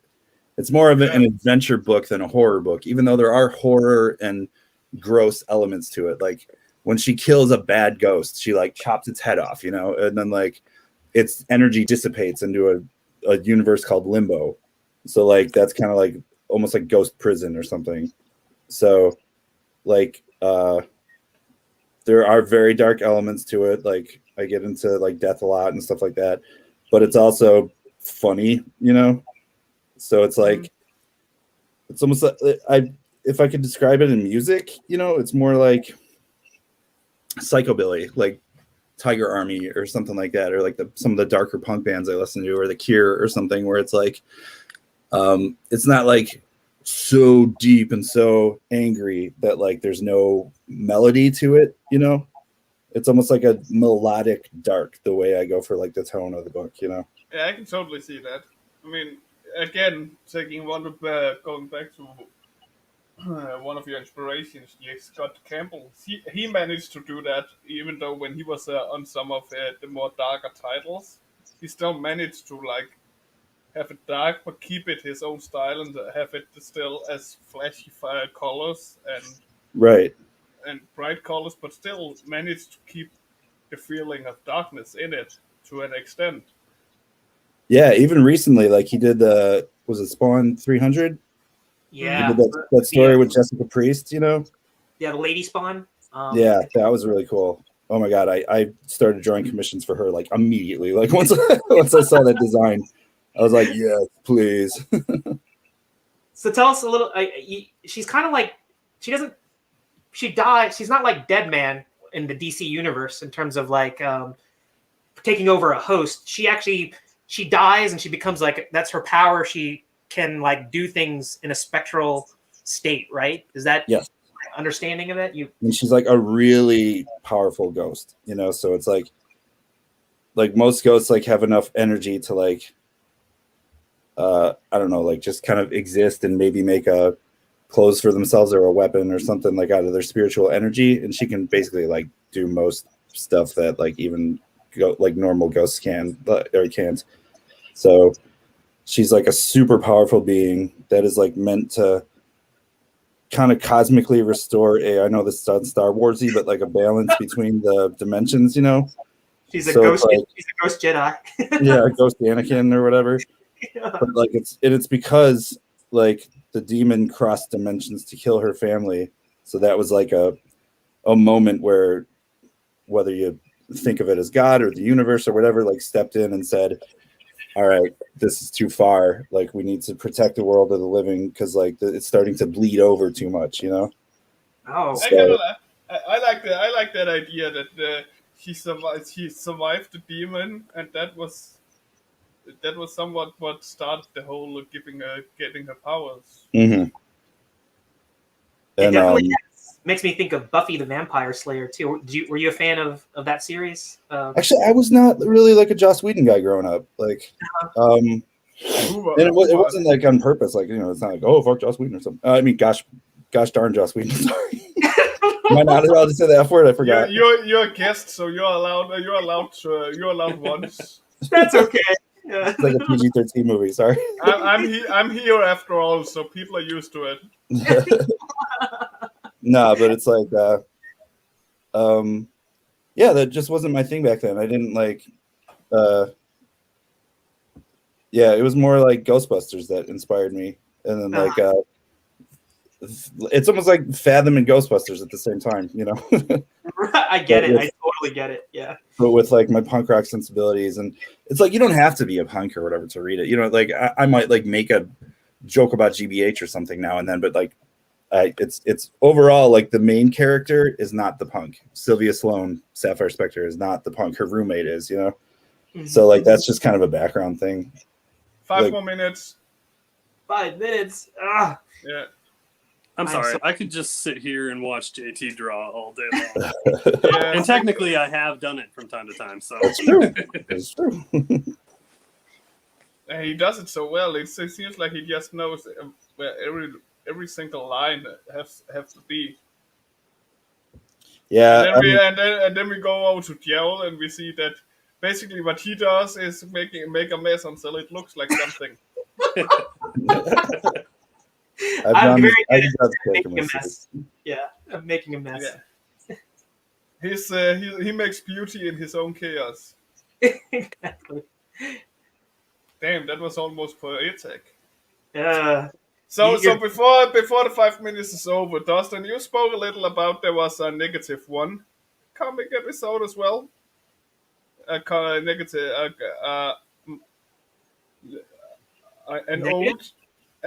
old issue 1. yes. So he had a previous issue 1. Now I did not get to see the Comixology stuff. Is it still up, JT? Yeah, the first graphic novel is. I'm warning you, my art's gotten better since I first put that up. So I do have to check that one out. The story is there, though. The story's there. But you would publish it on your own, the first iteration of this, correct? Yeah, that was because like I had just lost my job at I used to work at Feld Entertainment. Like I used to do all the commercials for Monster Jam, Monster Trucks, or a lot of them. Ooh. And even Marvel Universe Live, like that was the thing I like worked on and stuff. Like, so back then, like I had just lost that job because they moved to Florida, and I wasn't going to Florida. I was like, I got to stay in Chicago. So with my severance money, I finally just like made a single issue, and I was like, all right, I'm just gonna get into the ongoing series now and focus on that for a while, and I'll finish the graphic novel stuff later, which I'm still in the middle of. And so I started taking it to conventions, and like that was kind of like my demo issue 1, so to speak. And then the more I got into the indie scene, the better friends I made, and like the cooler friends I made, and all that stuff. It was like I started to just see that Kickstarter was really the avenue to go. And I was like, all right, well, what I'm going to do is from now on, I'm going to kickstart every issue. And rather than start with the second one, I was like, that makes no sense, because if I start a new audience, they're not going to understand that like there was a first, you know what I mean? Unless they were at a convention and saw me. So like what I decided to do is just re-kickstart the first one with lots more covers from awesome people like Kara Nicole, Alfred Trujillo, Hannah Blue, Travis Starling, and started to like re-kickstart that one, but add like some more story at the end. So like some backup stories and like extra bits of cool stuff, like a bandana with the skull logo and all kinds of little trinkets and everything. So I kind of like made like a better version of the first issue to kickstart. And very, very soon we're going to get into the second issue finally. and I've got some really cool artists lined up for that, like Ashley Witter and Ashley Masco. She's married, Ashley Witter Masco, and Steph Wilson, which I'm super stoked about. That's Wow. gonna Yeah. be so. Steph Wilson, he gets around. He does a lot of stuff, a lot of very. And I can see why, because he's so freaking nice, and like, so is his wife, and they're just like, they're awesome people, and like, it's just so cheeky. It's so fun, the style, you know, like. Mhm. It's so killer. So Gerald, do we need to create a fundraiser for you so you can get new pencils? Oh, hey, you don't like my Walmart brand number 2 pencil? Oh no, it looks kind of used, and there was actually Dojo Kun / Brian Menard that says, "Too bad you guys aren't monetized. I would send a super chat for Gerald to buy a new pencil." Oh my gosh, people are the tools of the trade. Everybody, it's like mocking these great pencils that I have here. So yeah, and we are done. We are done. Time is up. Okay, alrighty. Let's see what. I'm sorry, Dustin. Ooh, that's cool though. That we didn't really get to finish the questioning, but oh wow! Oh my god! Time is up. I just love the energy that's in all of your drawings. Yeah. Oh, did we lose? Goodbye. I guess he had another update. I guess he did. Oh my gosh! This has been a great technical difficulty show and stuff like that. So I guess. Let me jump in. Oh, he's right there. Okay, good.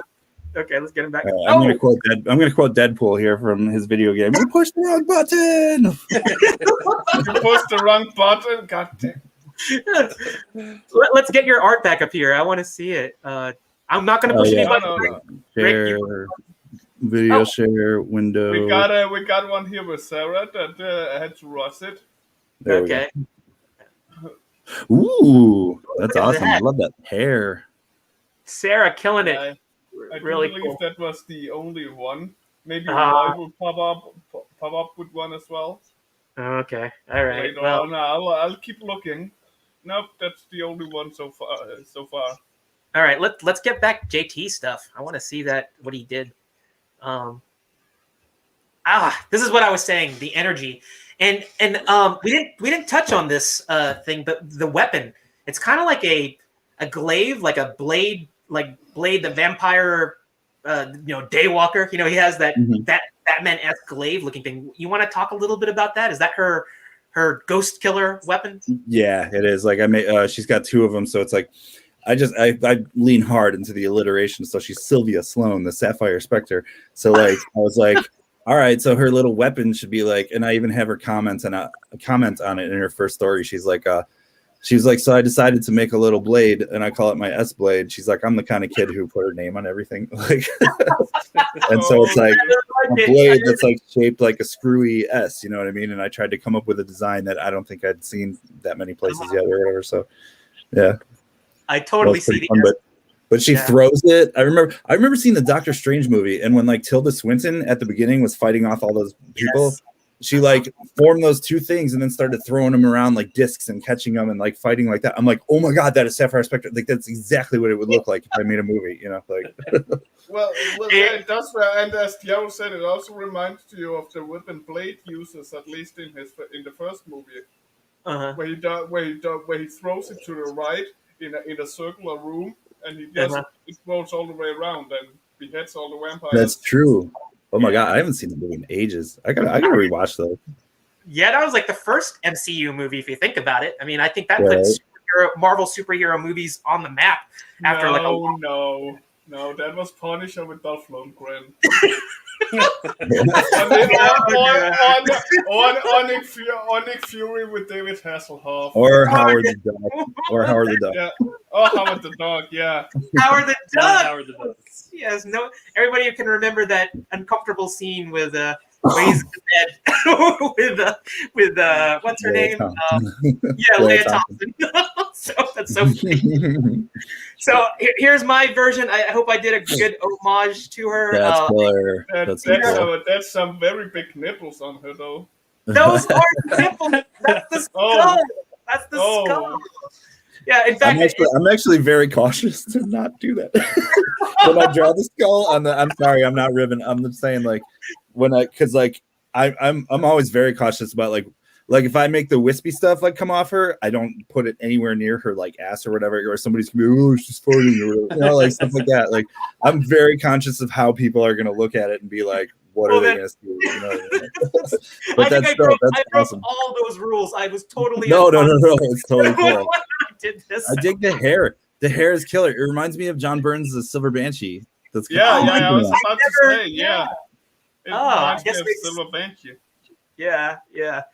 And you know what? I just think that when you were talking about the description of her S-blade, I was just thinking to myself, this is JT like thinking about branding, because it's like when this character takes off, well, it has taken off. We're going to see action figures and everybody's going to want their own signature S-blade in their collection, their official movie props. And when it gets thrown around, just like those master replica lightsabers that make the lightsaber noises, you can get like the S-blade that makes the S noise. That goes around. So very cool. That's cool. I got dibs on the first issues. Yeah. So you're gonna see master replica S-blades on the back of Dustin's wall. They're gonna be like matching blades, and it's gonna be really cool. So this has been a fun like live drawing challenge here. So I had a great time, and I hope our audience got to get a flavor in terms of like JT's drawing style, and Dustin being able to like talk about his relationship with in terms of being able to request those commissions and actually understand the previous iterations of the Spectre, so the Sapphire Spectre. So it's really cool to see that. So let's talk a little bit more. Hopefully, if anybody else draws late entries, you let me know and we'll feature it. But I want to talk about their Kerra Prime collaboration. So let me share. I want to show some artwork, some additional artwork that I didn't show in the elevator pitch, which shows the tremendous talent that JT brings here, because he like I said, he does the pencils, the inks, the colors, and the letters. So I guess that makes Dustin's job easy. He just needs to come up with a really great story, and then Dustin can make it all reality here. So let me pull that up. And this will be just, I just love this because it's only a 5-page story in the anthology. So I don't want to show everything because that would just give away everything. So I'm only going to pick one page here to do it. So here we have this is straight up inks, but you can see the storytelling here. And just like with anything, if you or any good storytelling sequential wise, oh, look at there. He actually has the printed page here, so you get to see it on both screens. Is that if you can look at the sequential and know what's going on without even seeing the words, that's already a successful sequential. And then we go from here to colors, and just look at this. I mean, it's just, you just see it, just next level greatness in terms of like going from this to this. And again, this is like hitting me in the face color, we're seeing this. And I like how you have this black background. You don't have to complicate it with too much stuff going on here. And then, you still do backgrounds. And then from here, we see the completed page with the lettering. Rick, what do you think about this? I like it. I also like the use of when you decide to use backgrounds or not. When there's action to be focused, you leave the backgrounds alone. It's very smart, very cinematic. Yeah, and I think that comes from JT's. His day job is he does a lot of After Effects, a lot of motion graphics, video stuff. So when I was talking to JT Well, yesterday. kind of the same with me now. After all, so. Oh yes, that's also Rick's training is also in that as well. But I think that why Dustin like chimed in on why he really honed in on JT's art is that there is a very cinematic, really strong sequential storytelling that's just migrated over from your understanding of video. And it's like with anything, it's like if it's done poorly, you definitely notice it, when you see it not done well in comics. But if it's done really well, it's like, so it's subconscious. You just know it feels right. And in this example, to see this go from this, and like I said, there was no background here, but since JT is doing his own lettering, he put in some what is this? Is this automatopoeia? What is it when you can do? You just call it sound effects. Yeah, exactly. It's like putting that It's common sense. Yeah, exactly. I learned that's the technical term for like comics, those things. It's sound effects. Like I called it onomatopoeia for a long time, and then people would correct me, it's sound effects, and I'm like, oh, all right, that's kind of like less fancy, but whatever. So yeah, onomatopoeia. That's right. If it was Dustin being the writer, the accomplished writer among all of us, he was like going, yes, it's automatopoeia. It should be that. But I like the when you were talking about alliteration, it was like having like flashbacks to like AP Lit and like going, oh my gosh, I got to remember all my literary terms, and stuff like that. But Dustin, I just want to get your, I mean, when you wrote the script, you talked to me, you mentioned about how you collaborated, and, you actually gave a script that was like maybe like 12 pages or 25 pages, and it had to be whittled down to like 5 pages. You want to talk a little bit about, now that you're seeing these pages, and obviously it's ready to go because the Kickstarter's here. What was that relationship like? I mean, do you find that you followed his art, but now you're writing a story with JT, and you're collaborating? So what are your thoughts, and now seeing this all come together? So I was humbled when he agreed to do this with me, and then we sat down and we kind of went through the script. I had sent it to him, and then we collaborated together on how best to go to this. And while we're reading the script together, he's storyboarding all the while, just trying to get a mental idea of how to lay this story out. And as he started to do the pages and they started to come in, I mean, it's just been one of the most remarkable comic experiences I've had. And the way he's able to bring my words to life and find the subtle meanings between directions I was trying to go, it's been incredibly humbling and really crazy exciting. I would scream inside my head and inside my heart every time I'd get a new page. Come alive. I know how that feels. I still fanboy out when I see people draw my character, like when Alfred Trujillo sent me back like his first cover for Sapphire Spectre, I was like, it's happening. You know what I mean? Like, so I totally get it. Well, I just got to say that, Dustin, I am just going to be looking forward to like, what Rabid Rhino, what other stories that are just going to be like, that are cooking up in your head. And, when we get to this is actually a good segue. We're gonna move to. I'm gonna show the Kerra Prime Tales from Kerra Prime web Kickstarter page, but we're going to combine this. Before you do that, we also have a store here from JT. Yes, we haven't advertised enough, so let's just do that. Oh yes, I put it in. Thank you. Talk a little about what you can get from that. Yeah, my store's got the Sapphire Spectre comic and a ton of original art, like cover pages and stuff like that. I did one for Jimmy Noble's Totally Rad Comics. That's a little naughty that like is on there. There's Spencer Bars over it. It's safer work kind of.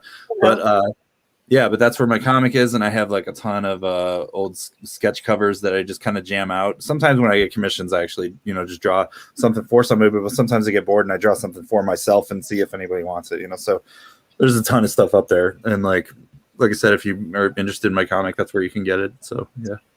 Yeah, I strongly encourage everybody to check that out. Of course, not now, But go check out that and send some love JT's way and support by buying stuff from his shop, as well as this.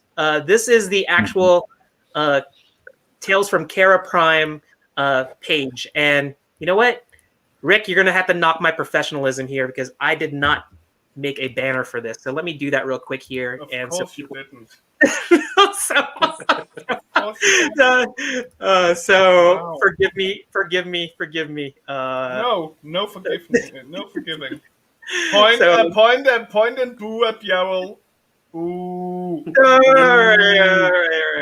right. So again, let me show that page one more time. So I want everybody to go here, and you can see from here. This is actually. Let me share make a banner for this real quick.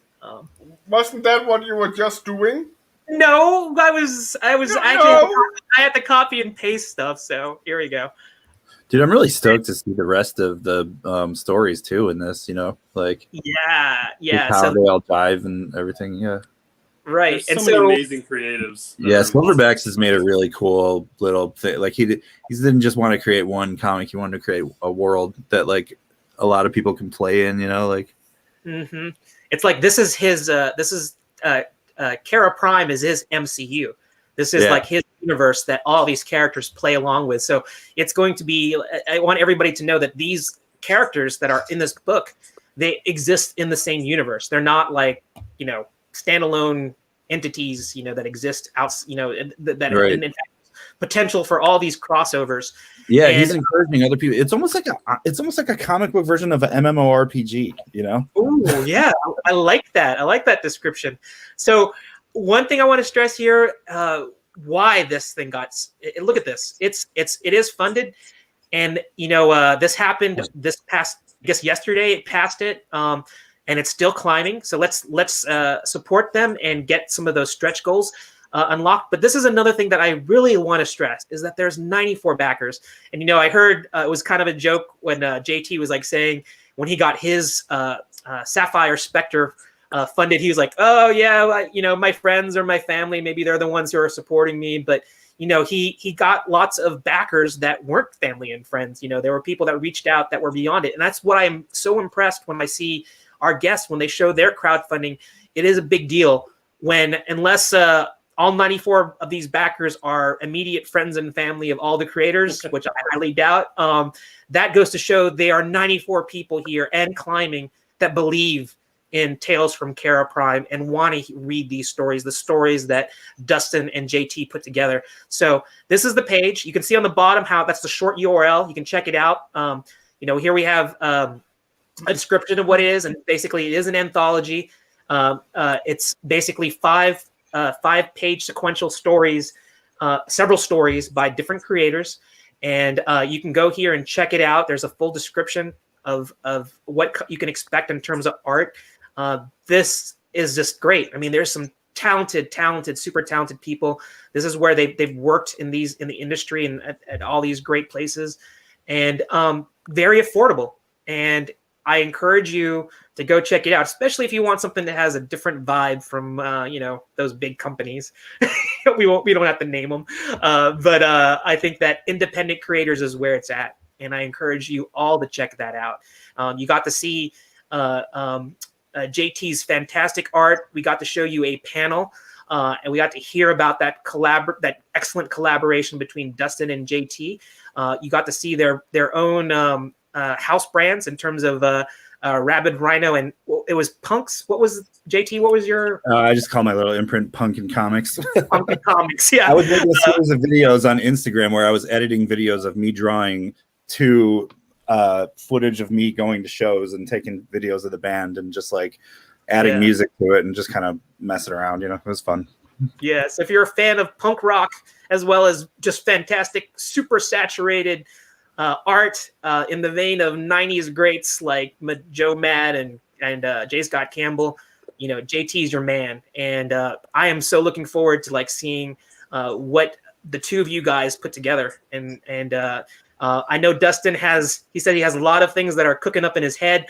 And, this is going to be a great opportunity. We're going to start talking. I have this Kickstarter page up, but we're going to move to the last part of the show, which is basically the Oscar speech. And this is where they hand mic back to you guys, and you can give your final thoughts. And I would love to hear what the future brings. If you guys have any future things that you can share, if there's still no non-disclaimer agreements where no one can say anything, you can just give us as much a hint as possible. But I'd love to hear what's in your mind, Dustin, in terms of what Rabid Rhino has in the works. And JT, when you're ready to talk about anything that you have, and I know that you told me that Sapphire Spectre has issue 2 that's on the horizon. And I think that Dustin already has I think he said he had original art already from that. He does, because he's in the book.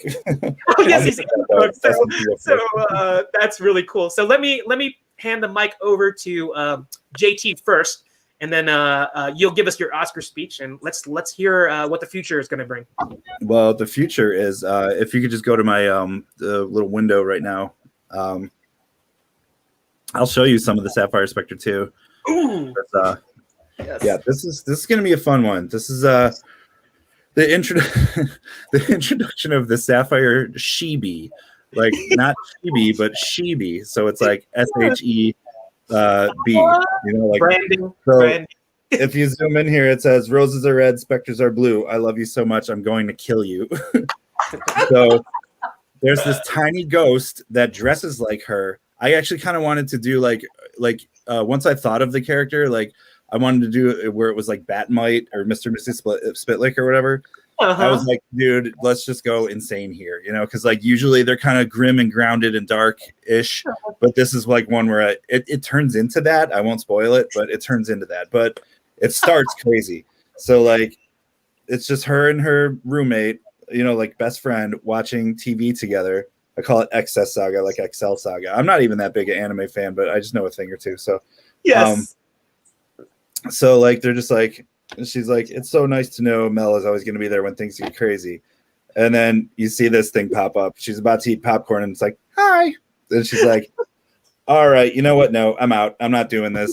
There's a dead cartoon in our room. I'm staying at somebody else's house, And so this thing is insane. And this is going to be the most fun issue I've ever done. And so it annoys her through the whole thing. And I'll get to Dustin's page too here where there's a giant spider attack. There's Dustin. I gave him you can barely see it, but there's a little Spawn shirt on him. Oh, that's such a great homage to yeah, and this is Andy King from Cold War, by the way, the Squarriors team and all that stuff. And so this is gonna be a fun issue. I'll stop there, but that's the one that's gonna come up in probably a month and a half, I'm thinking. So yeah, good. So stay tuned for that. So remember we have the Kickstarter here. I just want to show this again. Make sure you follow Dustin and JT on their individual places, so you can these locations, their social media locations, so you can know when that crowdfunding drops and find out about Shebi. Now I know what you're talking about, spelled SHE-B, Shebi. That is so clever. Yeah, and I've got if you guys have ever heard of the artist Josh Lyman, he gets around. He's really cool, and he's gonna do some die cut stickers of her too, and I love his chibi stuff, so he's gonna kill it with that. So that's pretty cool. Very cool, very cool. So that's the future. Did you want to have any? Do you have any other final thoughts, on world peace, or maybe you want to add somebody? I don't know if you want to add, or maybe you want to plug your favorite punk band, because I've learned more about punk band stuff and in this segment than I have in my life. So I don't know. Any other final thoughts you want to share? Let's see. Okay, from the past decade, there's 3 I would focus on. There's Off. That's Keith Morris from Black Flag and Circle Jerks, his newer band. Okay. There's Nightbirds, who are write stuff down. Okay. They write songs about serial killers and movies about serial killers and stuff, and they're really funny. And White Lung, who's a band they started in Canada, and they're very experimental but still kind of hardcore. So they're cool. That's my little punk rock pitch right there. But otherwise, support Sapphire Spectre, support Kerra Prime, because that's gonna be so cool, and I can't wait. And I have to back it myself, so I got to go be number whatever we were at. I'm gonna be the next number, right after this, because I finally got my paycheck, So you finally decided that you deserve to support yourself. What's that? You finally decided that okay, I'll support this guy. Right. No, it's like as soon as it launched, I had to pay my taxes. I was like, I want to do it right now. I got to do my taxes too. Thank you for the reminder. Got to take care of that. Oh, and one last tiny thing. www.kickarock.com. Like kick a rock. Oh, I think you hit the wrong button again. Wrong button. Bye. Goodbye, Colin. Wrong button. Okay. Oh, there he is. He's back. You want to hit the button? There he is. Yeah, every time I click on the private chat, it like kicks me out. That's really weird. But this is okay. This is me and my buddies. We have I have my toes and everything. Like we have a sketch comedy website, and we make short films. And we've won the 48-hour film project for Chicago and Milwaukee several times now. And that's where you get 2 days to make a movie. And so we just have tons of video content on there. And there's even a Sapphire Spectre short film on there. So it's pretty cool. Yeah, It's fun. Yeah, check that out. So thank you. That was an excellent Oscar speech. So now we get to pass the mic to Dustin so he can do his Oscar speech. You can say, they like me. They really like me. Yeah. Dustin. The kid from What's Her Meryl Streep. Yeah, exactly. So, I'm feeling Gerald really wants to get one. What? That's a feeling. The feeling of you being liked is a feeling you like was yours. Mm-hmm. Yeah. Okay. Well, Dustin, here you go. The mic is now yours. Yes. So, future of Rabbit Rhino comics remains to be written. We'll see how that all pans out. I would like to get something kickstarted this year, but I'm also moving to Texas this year, so we'll see how that works out. But I'd just like to thank Brian for the opportunity to do this writing, and I cannot thank JT enough for all that he's done throughout this process. Super excited to work with him again. I mean, he's just a great guy and an amazing artist. So thank you, JT. Likewise, Dustin, thank you. Yeah, so back Kerra Prime if you can. There's so many incredible artists. If you look at the list of artists, the creators, you can't possibly find someone on that list that you don't know and really like. So, I mean, check out the list, back Kerra Prime, and whenever I get something launched on Rabbit Rhino, I'll be back on Comics Cast, if you guys will have me. Of course. Yeah. Don't listen to this guy. He's like, it's like you are always welcome. The door is open, and we in fact I'm curious. I'll send you my PayPal details, and we'll talk about it. Yeah. Dustin, don't listen to that guy. You both of you guys are phenomenal talents. And you just let us know when you guys have new stuff to drop, and you are welcome here. It'll be our honor to promote you guys. So thank you so much for being on the show. So that being said, let's before we end the show, we have two things that we're definitely going to share. One is our charity group, that our charity partner that we have the pleasure of just profiling to make sure that there's a lot of eyes that we can get on them. So let me pull up that page. Rick is like going tick tock, Gerald's so slow. So it's like, let me pull up the Chrome tab. So here we go. And our charity partner is Golden Fight. And see, Rick was so professional. He even pulled up the banner before I could actually get the web page up. So Rick, I'm heaping praise on you right now. So that being said, Golden Fight is a great organization for what I like to say, they're big enough and small enough. Small enough, meaning that they're not international, that they're not national. They focus on just my neck of the woods area, which is the Mid-Atlantic region, which is like Virginia, Maryland, DC. So that allows them, by being small enough, since they can be focused, they can put all their attention and be very intimately involved with the families that they are trying to help. So what they're all about is helping families that have children that are stricken with very tragic diseases like cancer. And when that happens, when families are focusing on healing their child, financial difficulties will inevitably occur. And that's where Golden Fight comes in. This is where they are big. They got big hearts, and they can say, and scream from the mountaintops in terms of like what they can do. 97 to 98% of the funds that they raise goes to the family. That nominal 2 to 3% is just for administrative things. A lot of the leadership does this voluntarily. Does it as a volunteer. They don't take any money from it. They do it because they have family members or children themselves that have been touched by cancer. So they know what challenges these families have or encounter when they're focusing on healing their child. So we are not financially tied to them. They don't pay us to do this. It's an honor to promote them. I encourage you, if there is a charity that maybe you would love to support, Golden Fight might be one of them. Check them out, goldenfight.org. Great organization. And like I said, they can boast that they don't, 98 to 97% of the money they raise will go directly to those families. So that being said, I want to plug one more time Dustin and JT's social media. And let me stop screen this. And I want to plug again, Rick talked about our anniversary show, which is coming up on Saturday. We are going to be promoting that heavily throughout this week. There will be a lot of returning guests, and maybe Dustin and JT, maybe they might want to drop by too, say hi. And you're part of the guests who have walked through the doors of Let It Out now, and the door is still open, so you can always return. And we will be giving away some artwork to those people that are fans or people that drop by.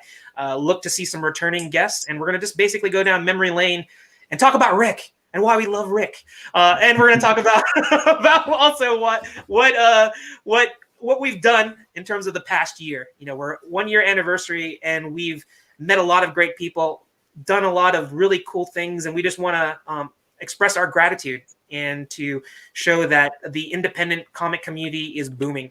It's the scene where you can see stuff that Dustin and JT are doing, and they bring something to the table that you're not going to see at the big box comic stores. So we encourage you to like and follow them, like and follow Comics Cast on Facebook and Indie Comics Cast on YouTube. And until then, we will see you this Saturday for the anniversary show, and we also see you on Sunday for yet another episode of Let It Out. So Rick, take us out.